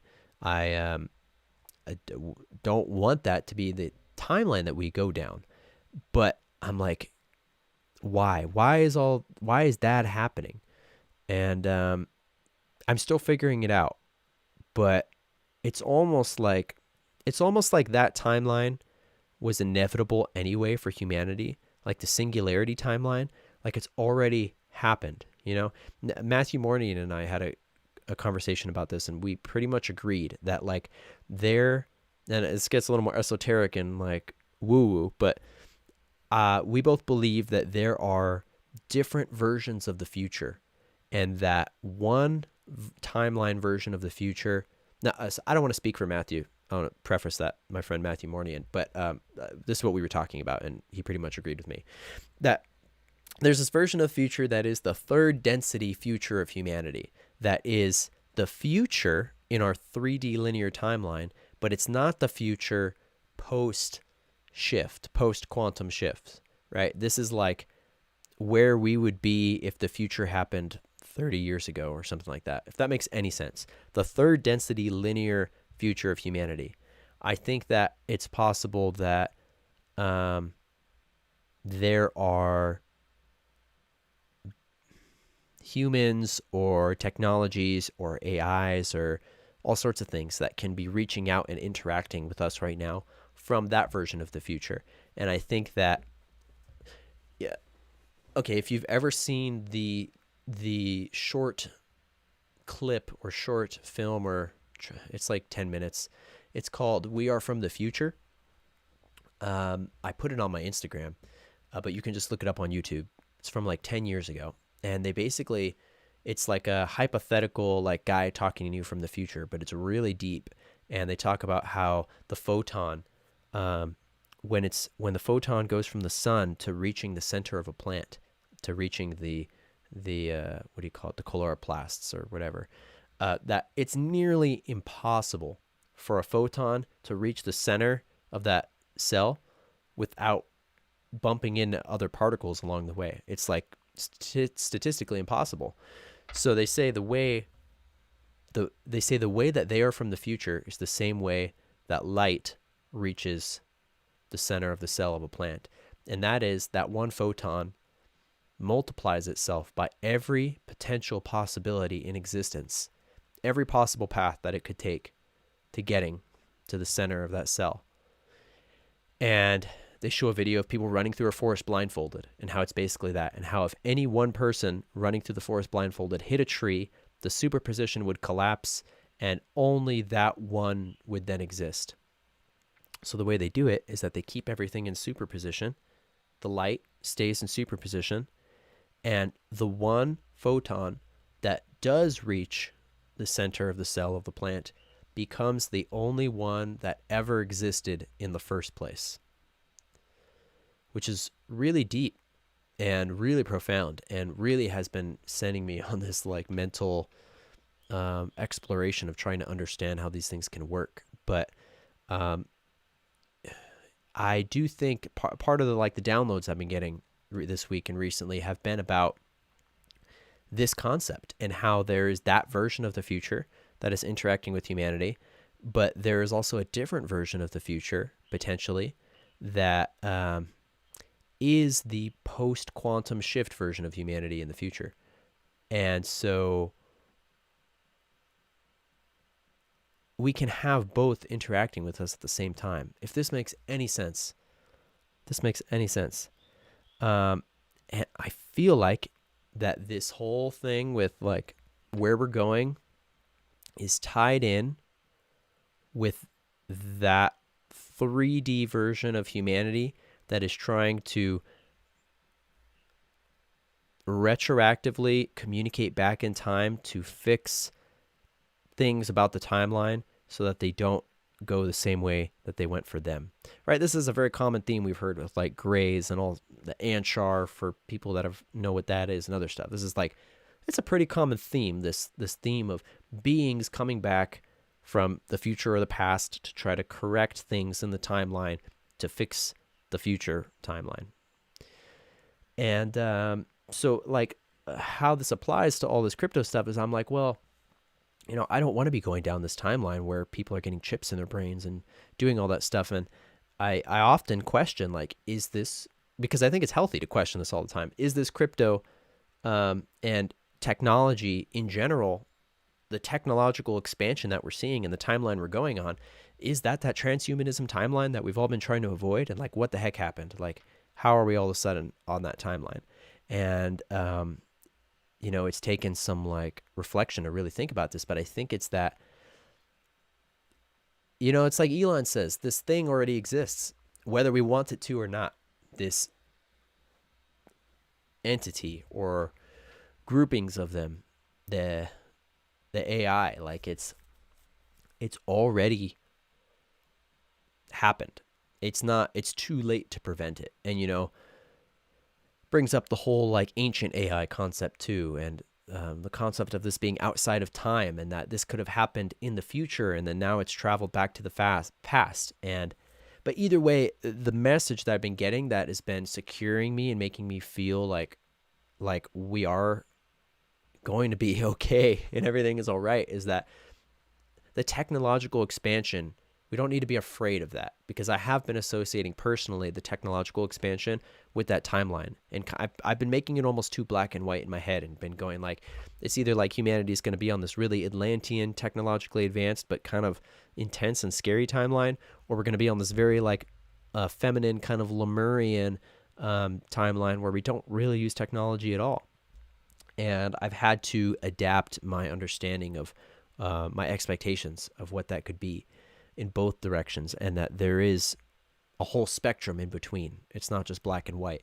And what I feel like my guidance has been securing me and telling me is that the changes that we're seeing in technology are, even though it appears as an expansion of technology in ways that may make us uncomfortable, they are actually reverting back to more primitive versions of technology that are closer to source. Does that make any sense? Like in that Flare Finance video I showed you, where they're talking about they're showing like the sacred geometry and how these concepts of these networks are in nature, and we're just replicating nature in a slightly different way versus trying to do the opposite with technology, versus trying to destroy nature and subvert and manipulate nature. We are now going on a path with technology where we're going to be more in alignment with nature, and the technology itself is actually going to be challenging in the future, and even now, but definitely in the future, it will be challenging our perception of what technology even is and what energy even is. Like, maybe we're going to get some kind of plasma technology that doesn't use electricity and circuits and all that. And it'll really force us to redefine what technology is. Like, is something that is using natural gases or other things to create mechanical things, but that doesn't use electricity, like, would you still call that technology? And is it the same? Like, there's all these kind of things. And so that's one of the main themes that I wanted to bring forward was like, I feel like the direction we're going on with technology, even though it seems new and intense, that ultimately the divine guidance that is guiding the planetary evolution right now is bringing us to a technological stasis and interaction that is more in alignment with natural law and not subverting it, right?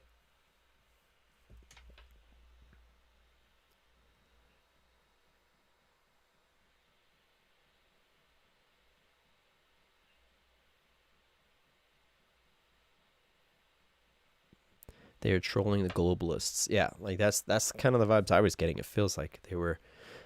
Riley says it's cool, but it's also super gimmicky, like fake hype.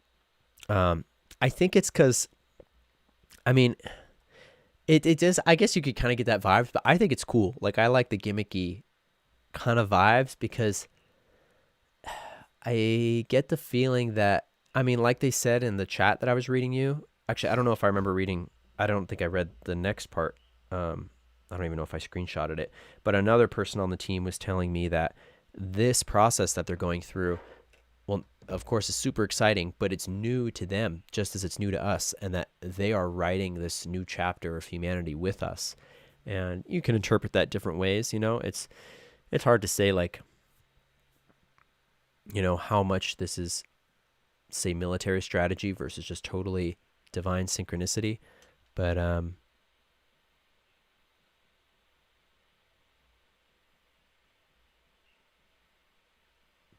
AI equals distortion, mimicry of duality. Ones and zeros, binary, not duality.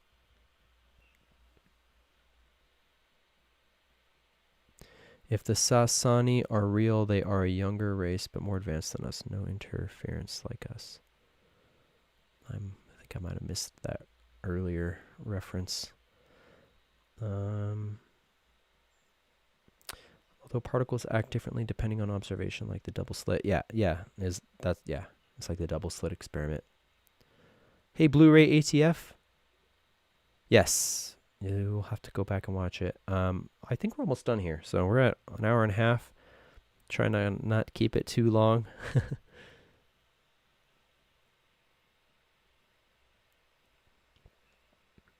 We are wired wirelessly to the universe naturally. AI and transhumanism creates hackable link to the divine via our natural link, which allows for eternal slavery, which could ultimately be us. Yeah, that's why that's why I'm like 100% will never put any chip in my brain or anything like that. Like, I was watching a bunch of videos on Elon last night, really studying him and his, like, trying to figure out more what's going on in his brain with what he's perceiving with the AI. Because, of course, Elon was like the most outspoken person about AI forever. And then basically his opinion became, well, it's kind of too late and we just need to work with it, which I hated that at first. I was like, no. But now it's like my spirit guides are trying to show me that there's way more to this than we even understand, and that we are trying to oversimplify it. And it's not as simple as AI, no AI, good, bad. Like, it already exists. Like, it's already there. And no matter how much we would want to ignore it or wish it away, it's already there. Now, I don't agree that we should go plug our brains into it for that reason, right? Elon's whole thing is like, we are already a part of the AI because we're using this. And this, the fact that we communicate, that I'm talking to you on this, that we're not in person, and this is all going through technology, and this is making a digital blueprint of us and all of our thoughts and networks and all that, that already exists.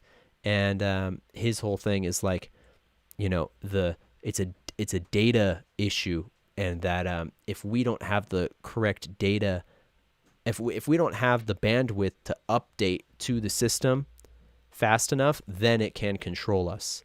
And that's where I think his theory is he wants to get closer to it so that he can not allow it to control him, which I don't personally agree with, but you know, I'm also not here to like judge every decision, because I know that this is like very likely this whole thing with the AI and technology and humanity, it feels like it is a higher dimensional issue, of course, that we are figuring out more intimately while we're here on Earth in this realm, in the 3D.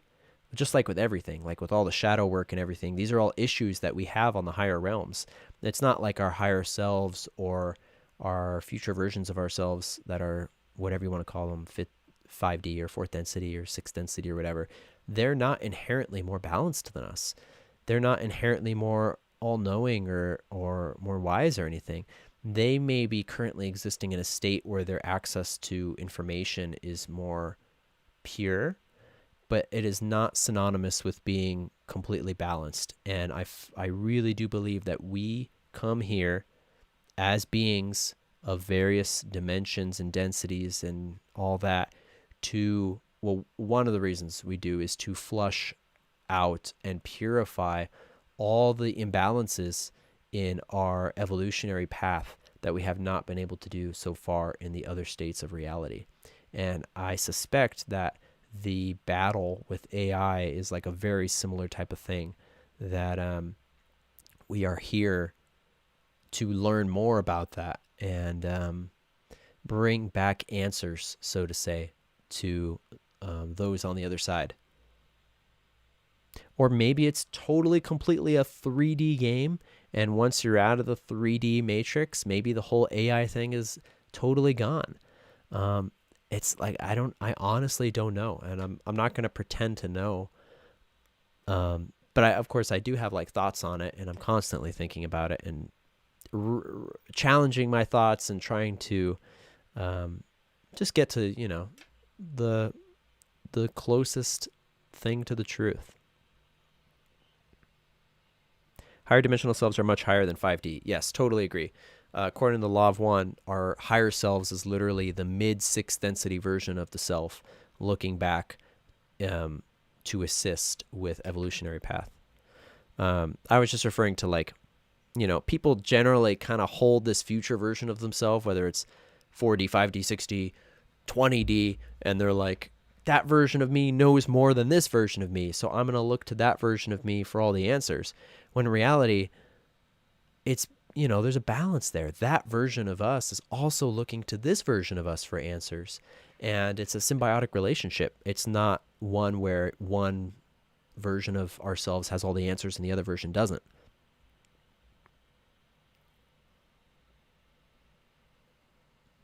Elon probably has access to Looking Glass. That's a great point. And I suspect part of what's going on is double agent type of vibes. I think there's a reason that no one has really been able to figure out Elon and if he's white hat or black hat. And that's why so many people have called him gray hat. But like deep down, I feel like dude has a good heart. Like the soul, I do feel there is a soul in him. Like compared to other people, when I look at the current president or I look at other people, celebrities, they feel like empty vessels. I don't get that from Elon. I think he genuinely I think he's of the light. And what we're seeing is a combination of, you know, his own distortions and his own life path and all the things he's going through, but also our distortions in viewing that. And it's not to say he's totally pure. Like I for sure don't know. Dude could totally be a black hat in the end, but when I tap into it, I feel like his soul, his true soul, I feel like is on the side of the light.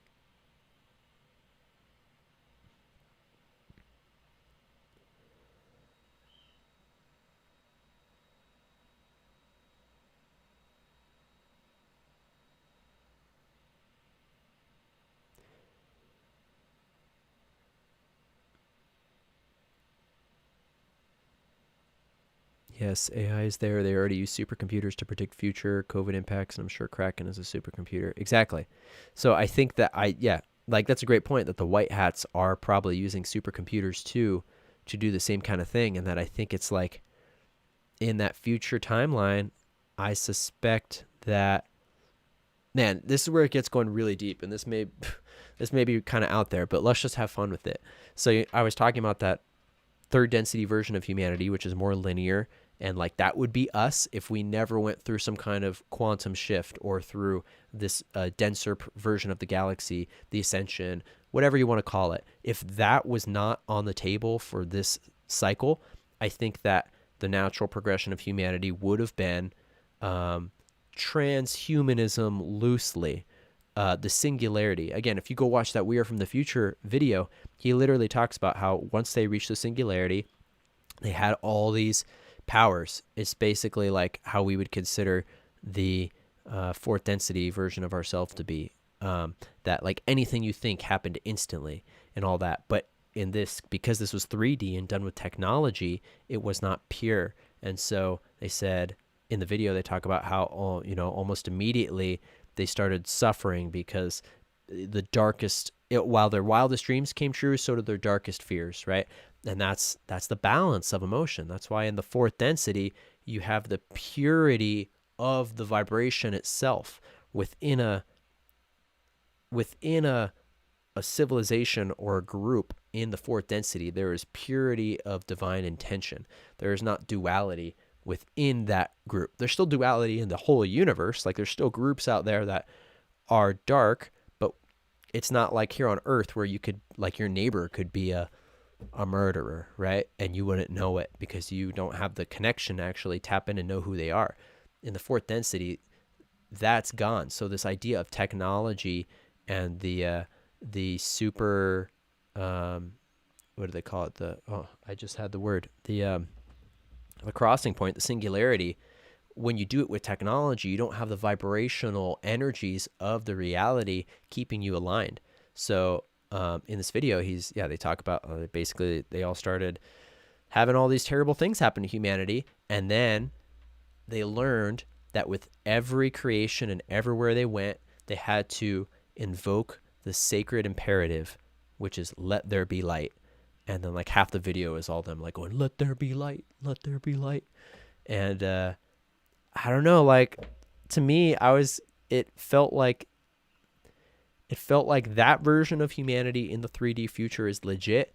They made mistakes, they are learning from them, and now they're trying to reach back retroactively back in time to prepare us for this energetic shift that's coming by not by making sure that we don't go down this tech singularity dark path. But it doesn't mean that we're not going to get more tech. It just means that we're being guided and prevented from going down a transhumanism singularity path like the old future version of humanity did. Does that make sense? And then I think that there is a future version on another timeline that is like the fourth density evolved human part of humanity. And that version of humanity, I think, probably is also working with technology. I used to think that when we went through the quantum shift or whatever happened, in whatever way that it played out, that we would be a very feminine Lemurian type of civilization that wasn't using technology because we had to heal. And I've since come to other conclusions. And I think that in a good way that the foundations are being laid right now for the system post-shift. And I think that this energetic shift is going to happen past, present, and future. So it affects this 3D future version of ourselves because they are also us. And the way, this is me getting into talking with my guides. I was asking about this. I'm like, okay, so does the solar flash or whatever, does this happen past, present, and future? And they told me it affects present and future, but not past. And I was like, well, why is that? Why? And they told me it's because it happens in the present, but because the present affects the future, it also affects the future, but it doesn't technically affect the past in a normal way. But there is other weird stuff going on with like time travel and stuff that might. But in the standard sense, it happens in the present, but the present affects the future. And that future 3D version of ourselves knows this is coming in the present and are trying to guide us from not making the same mistakes that they did that took them down that really dark or like intense technologically singularity path.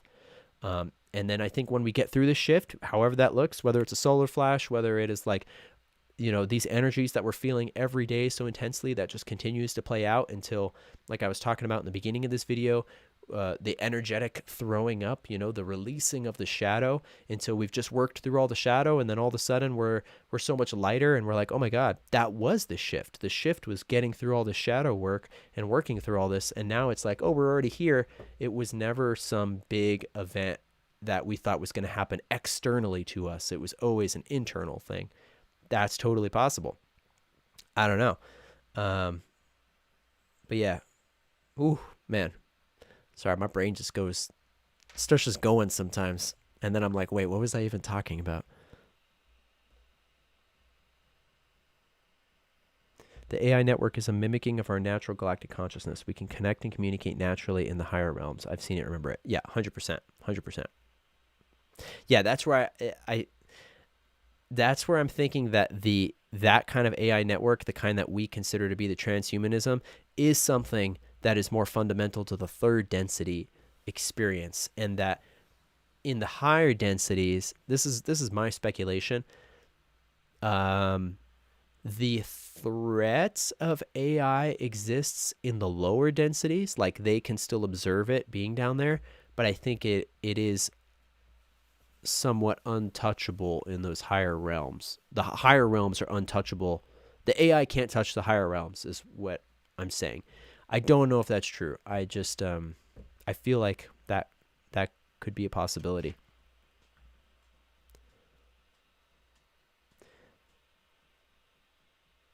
Brooke, me too. One of my favorite shows. The further I go down the rabbit hole I get, the more I view it as a prophecy or fact as to what is going on. Definitely a big disclosure show.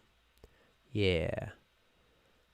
Like the Stay Puft Marshmallow Man in Ghostbusters. Genesis 1:3, and God said, let there be light, and there was light.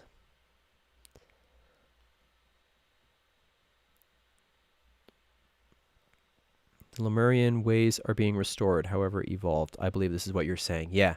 Like, because I used to be under this kind of more naive impression, maybe more hopeful impression that like we would just be getting rid of all technology basically and like starting over fresh when this shift happened, and we would basically be like infants spiritually in this new realm.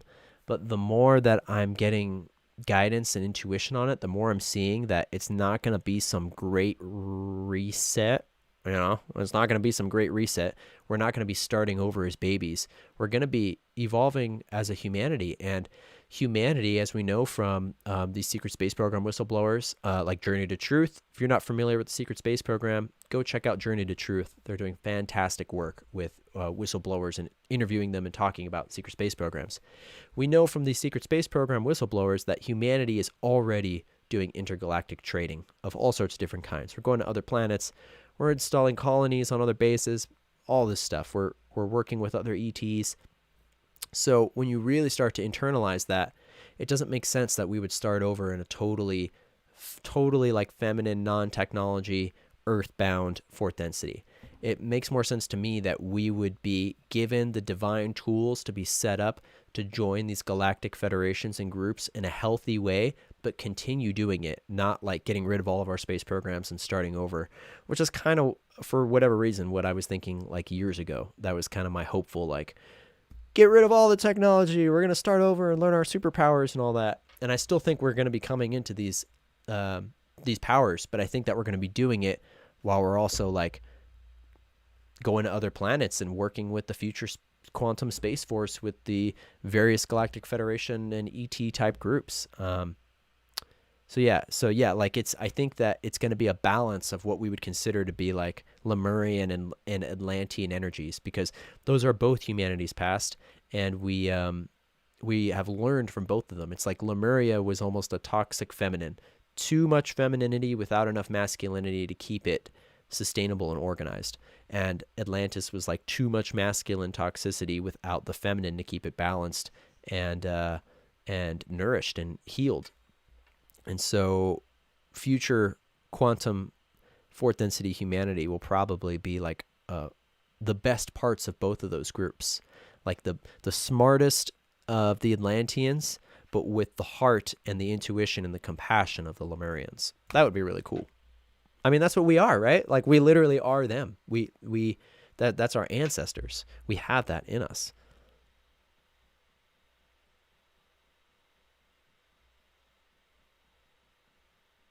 Make Dogecoin great again. It's already happening. Yeah, Alexis actually threw up and felt better afterwards.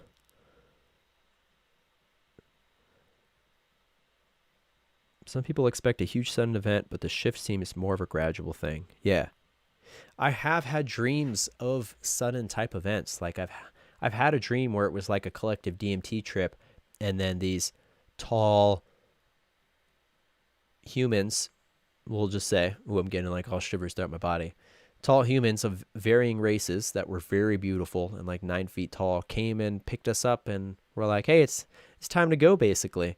I've had that dream. So it's like part of me does feel like there is going to be like a specific event, but the other part of me is like, don't have expectations that that's how it's going to go down.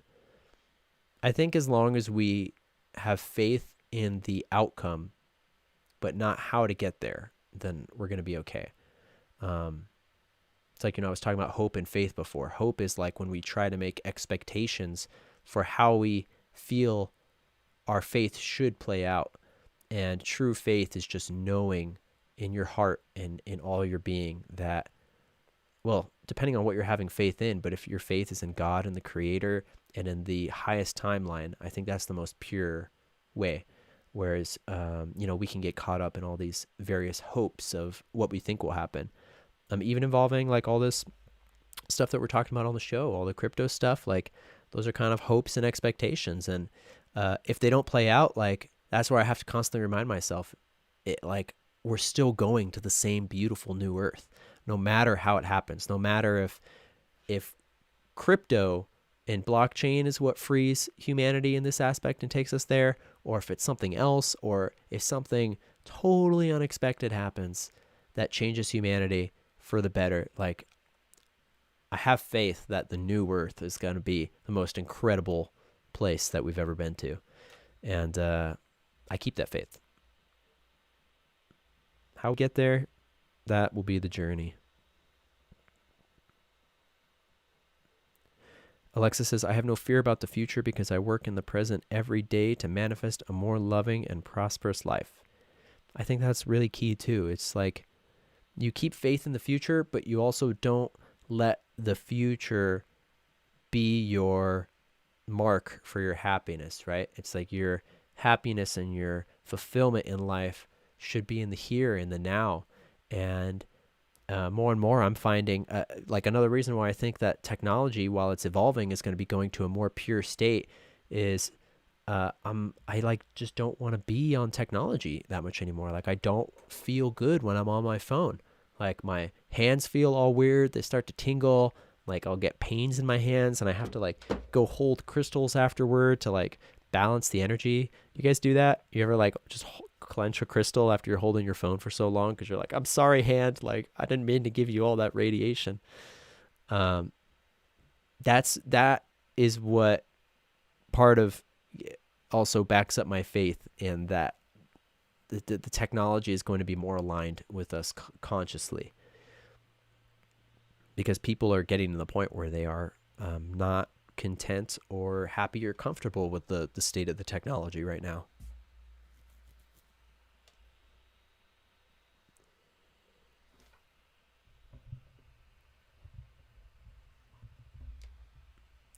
Oh, Brooke, I still have to check out Lori Ladd. It's funny because you had told me about Lori Ladd last time, and then Alexis had like, I think our bird randomly pulled up her video on Alexis's phone, like walked across the screen, and then she was on. We're like, oh, that's pretty synchronistic. Riley said I was very heavy last night and dry heaved.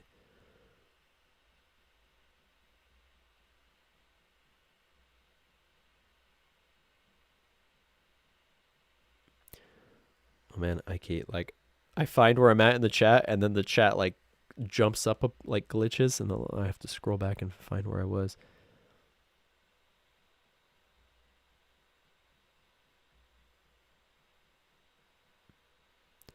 Ambi says, I feel like this new moon coming up has some insane energies. I can already feel it.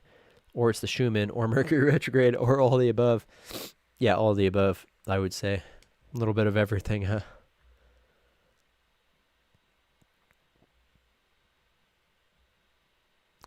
Yeah, the Pleiadians are almost like a good example of a divine balance between Atlantean and Lemurian energies. Because from what I understand, the Pleiadians are still very heavily technologically invested. And, you know, maybe that's totally our misconception, being 3D beings trying to understand where they're coming from. Because I assume there's probably a lot of that, of us trying to understand how these upper realms and dimensions work by projecting our current understandings onto them. Like, you know, they say the Pleiadians use a lot of technology, but maybe the kind of technology they're using is stuff that we would even hesitate to call technology because it's so foreign from what we would consider technology, with circuits and electricity and all that stuff. And that's where I feel like, yeah, like technology, what we call technology is going to be changing, because even a house is technology, right? Like even a shelter is technically a technology. Now maybe you could define a technology by like, could an AI inhabit it? But then, I don't know. That's a big rabbit hole within itself. Fun stuff. These are fun conversations. I'm glad I'm not the only one thinking about all this stuff.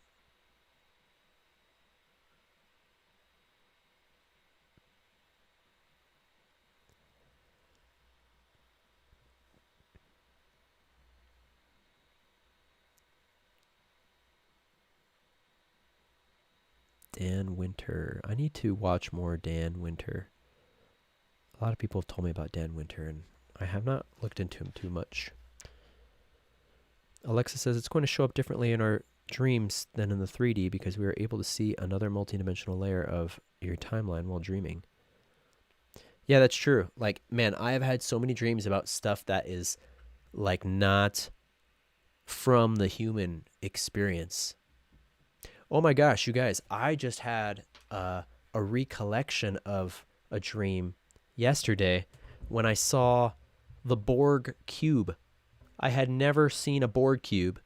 Now, that maybe you guys know what I'm talking about. It's a Star Trek thing. I'm pretty sure it was from The Next Generation, but I'll bring up a picture.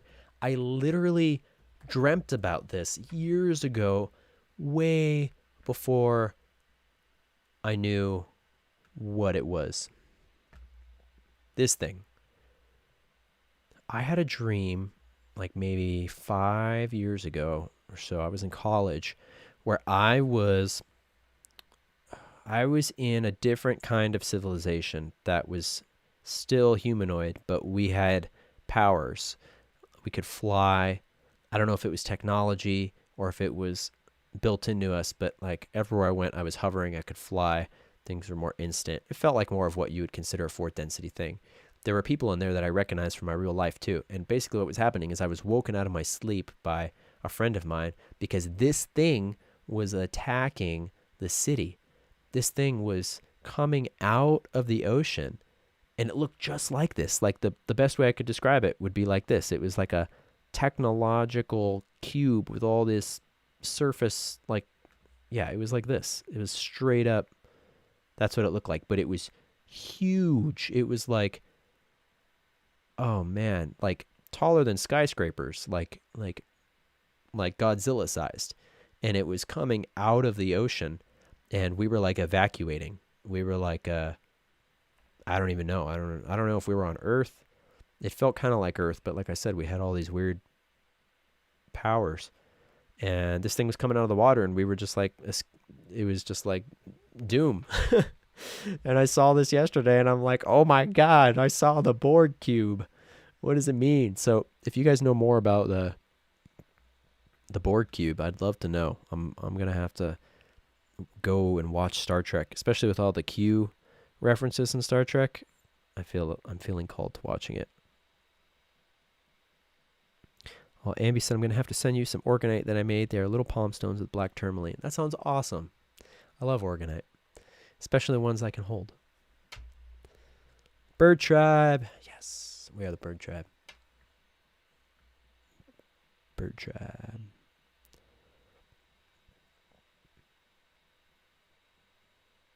Bye, Divine. It's good to have you here.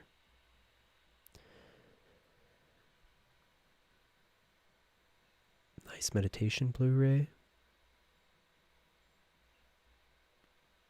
By the way, Blu-ray, I know who you are. I just don't know if I don't want to say your name. Just I don't know if you're trying to keep that anonymous.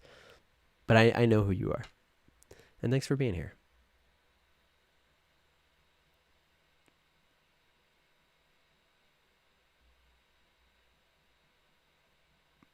Palladians like to talk and they like to create, and they have tech that's actually dope AF compared to what we have to get in the cognitive dissonance. Yeah, it's like we're playing in the playground of the technology that is like can go either direction. But I keep being told that there is technology that there is more pure, and it's like we would hesitate to even call it technology because it is so different. I'm starting to have to go pee soon, you guys. I think I'm going to have to wrap this up. I'm going to check my list and see if I missed any main points. So we talked about, let's go over a review. We talked about DeFi, talked about how it's a collection of decentralized systems that aim to replace centralized financing. That's DeFi in a nutshell, which again is really bad for the banks, really bad for the Wall Street, for the brokers, and all those people. It's all peer-to-peer. So Uniswap was a good example of this. We've invested a little bit in Uniswap because it's the pink unicorn coin that Alexis was getting synchronicities about. But Uniswap created maybe not the first, but one of the first biggest decentralized exchanges that are totally peer-to-peer, and there's no governing body. So that's like, these old systems try to scare you into their governing body systems by making you think that you need them to keep you safe or to keep your assets safe or whatever. But we don't need them, and that's why DeFi is really, I think, the beginning. It's a pillar of the future of how we're going to approach finance and all that. So yeah, peer-to-peer systems without brokers or middleman in Wall Street. I wrote it's the healthier way of exchanging energy in the market, right? So if you're looking at how you can purify your exchange of energy in the market rather than paying all these super rich guys to do what they want to do with your money or to handle your assets or tell you can or can't invest in something, it's totally your sovereign relationship. And that's the other thing I love about crypto is that you are your own bank, right? So if you're talking about the most sovereign way to store value, other than siphoning energy from humanity. We talked about the XRP Pump group and why it's not necessarily a great idea to get on these trends, especially if you're not like aware of the trend that's going to happen, like in the market, like when all these people, whether it's GameStop or whatever, are going after one thing. Just be really cautious in chasing the green candles, as they say, because the people who get in the earliest are the people who get the most rewards. And so that's why personally, when I'm looking at, say, if I'm looking at CoinMarketCap here, and I'm looking at all the ups and downs, I am going to choose to put my money in the thing that is not had its gains yet. I'm not going to go after the thing. I'm not going to put all my money in Doge, which has already had, hundreds of % going up, even though I've been talking a lot of good things about Doge, and I think it is going to be, probably prominent. Personally, I'd rather put my money in the one thing that isn't appreciating right now because it's coming. And, literally the only one on here that is not in the green is XRP. So still a good time to get XRP. Again, Uphold, if you're in the US, uphold.com is really the only place to get it. Everywhere else has shut it down. BitTrue, you can trade into it if you send another coin over there. If you're savvy enough to do that, you can trade on BitTrue. What else did we talk about? We talked about the Flare Finance trailers and how they pertain to everything that's going on. We talked about the war games in the Flare Finance trailer, and how they used the clip from the trailer war games that 17 took the quote, "Shall we play a game?" I didn't even realize it came from that movie until this Flare thing happened. So thank you, Flare Finance, for unlocking a portion of the puzzle in the 17 puzzle. So yeah, War Games. I'm going to have to go watch that movie with Matthew Broderick. We talked about how I feel like what happened with Myanmar, if I'm saying that right, and the military takeover there, alluding to what's going to be happening here. And I think that this is all going to be, it seems like it's all going to be timed perfectly with everything that's about to happen when the Flare network drops, when XRP ends up taking over on the market, when when the utility function comes in, when we get clarity, regulatory clarity in the US, which is gotta happen around the same time this financial reset's happening. They alluded to the reset in the trailer, so I think that's all related. Oh, one thing that I was going to get the link to show, but I'll just briefly cover it. So in the original Flare Finance trailer, there was a name called Peter Schiff, and I talked about how all these names in the trailer were Easter eggs to like the clues and the puzzles that were going on. Like they had B. Garlic House, which was Brad Garlinghouse, and they had Director 589, which was a direct reference to the 589 glitch on the XRP charts, to $589. So that one of the names on there, Peter Schiff, I had said he was a stockbroker, but I didn't know much about him. Well, I ended up watching this very synchronistic NTD news segment where NTD, who you know is Pro Mr. T, interviewed this guy. They interviewed Peter Schiff, and I was like, this is very fascinating. I'm going to watch this guy, and I'm going to observe his whole energy body and see what side he's on, where he's coming from. And he was against pretty much the rest of Wall Street, trying to encourage people like you and me to invest in silver because of the short squeeze. And I was like, wow. Like he was pointing out how all these, what happened with GameStop and how all these firms are losing money and all that. And I was like, okay, I get better feelings about this guy now, especially. I didn't get bad feelings about him before. I just didn't know who he was. And after watching that interview on NTD, he was encouraging people to get in on the silver squeeze. I was like, okay, this guy is preparing people for the reset. And the fact that this guy is on the Flare Finance trailer, I think is a really good sign.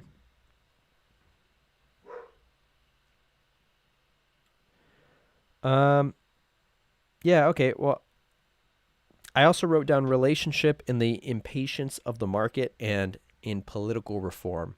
And I don't remember exactly my thought process there, but I was drawing a connection in my head between people having expectations and feeling impatient, and how in the financial space there's this big impatience for when things are going to take off and be successful. And in geopolitical things, there's this big impatience on when, the storm is going to play out and how and all that. And I think that they seem synonymous in a way. It's like we are being taught to be patient among many other things. And to me, it's another sign that they are divinely entwined. It's going to be an exciting next couple months. So I wrote relationship of the importance between those, and I wrote the pump and dump gets us excited, and we have steady yet slow gains. Okay, so the market has been showing me the reflection. I'm remembering more. So in the market, you have these pump and dump games, like the thing with XRP, where people were all ramped up, they all bought in, but then it dumped, right?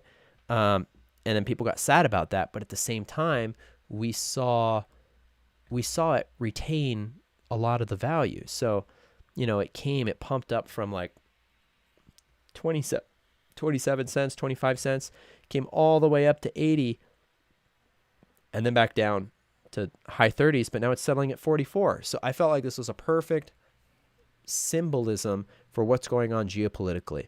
It's like with 17 and with all this other stuff, we're getting these pump and dump type expectation teasers where all this intense stuff happens in the geopolitical realm, where like arrests are going to happen and this is going to happen and oh my God, this is happening and these documents are coming out and oh my God, it's happening.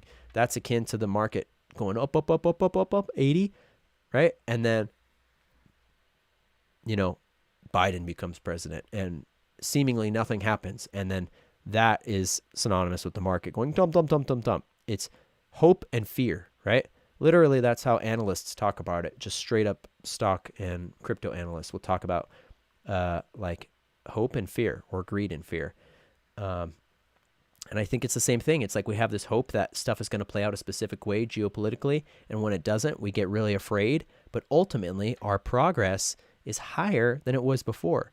So even though it seems like things didn't happen as fast as we wanted them to, the progress that we're getting overall, it's getting there. And it's the same thing geopolitically. It's the same thing with the market. Like, it's all synced, in my opinion.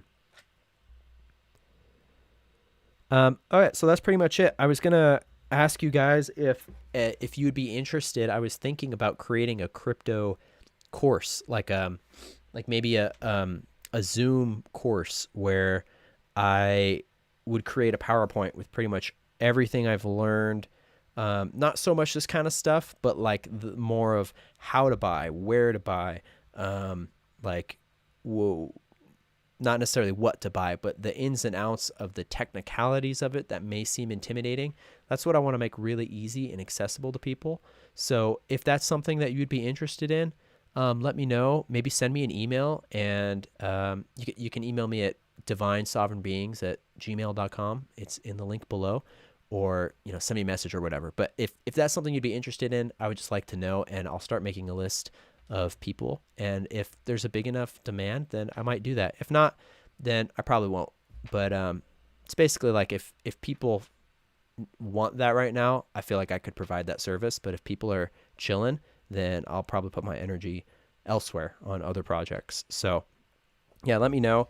And the other thing I was going to say is, if you want to buy Flare, if you want to buy the pre-trade for Flare, again, Flare, which is Spark, is not technically out yet, but BitTrue has a pre-trade available that is only 27 cents right now. So the way that I had to do this is I had to buy XRP on Uphold. I sent my XRP to my BitTrue wallet, swapped that to USDT, and then bought the Flare with that. So a little bit of a steps, but not too bad. If you guys want more in that, I'll probably make a separate video about that, because it would be a little bit too much to dive into all the way here. But do that at your own risk. It's really hard to say if the price of Flare is going to be significantly cheaper or more expensive when it officially drops than right now. Like, this could be, when it actually comes out, it could be like a penny, or it could be like $1, it could be like $10. Like, we don't know. And so these could be really great prices, or this could be overpriced. And so just take this at your own discretion. There's also another exchange called Poloniex, POLONIEX.com. Another X product. It's got an X as its logo. Synchronicity for me. They have their IOU Flare token for a little bit cheaper, because remember, these are IOUs, so they're specific to the exchange, so they're not synced. So Poloniex has like a 9-cent Flare Spark token right now, compared to BitTrue's 26 cents. Now, Poloniex is also limited in some regions. You may have to use a VPN to use it. It is a little harder of an exchange to use for a new person, but if you're a little more experienced, or if you feel pretty confident, I would definitely check that out. Like, I had bought Flare on here and then sold it and bought it on the other one, because it's like 3-4 times as cheap, more than that. So, but again, these are IOUs. These are not the real tokens. So you're putting your trust in the exchange. Like, I personally wouldn't invest too much money in this, because it is a pre-token. But yeah, go off your intuition. All right, y'all. Let me finish reading up these comments, and then we'll bounce out of here. Thank you so much to my beautiful wife, Alexis Ascension Diaries, for being a mod in the chat. And I need to make more mods, but for some reason it won't let me do it from OBS, so I'm going to have to go do it. Oh, 11:44. I'm going to have to go do it elsewhere. So, yeah. All right, you guys. I think that's it. Make sure you check out our Teespring for our awesome merch, and our website, Divine Sovereign Beings, for crystal red rock lightning pieces and custom made t-shirts and other fun stuff. And yeah, love you guys so much. That was a lot of fun. What did we do? Like 2 hours? Not too long. 2 hours 17 minutes. That's pretty good. And yeah, I don't have an outro yet, so I'm just gonna play my intro again because I like it and it works as an outro. So we'll do a quick sage. I gotta go pee pretty bad, so that's why I'm wrapping it up so fast. But I still have time for a quick sage. Thank you all for joining this space. I wish you all infinite blessings, abundance, and healing, love. And I will see you next time. Peace out, family.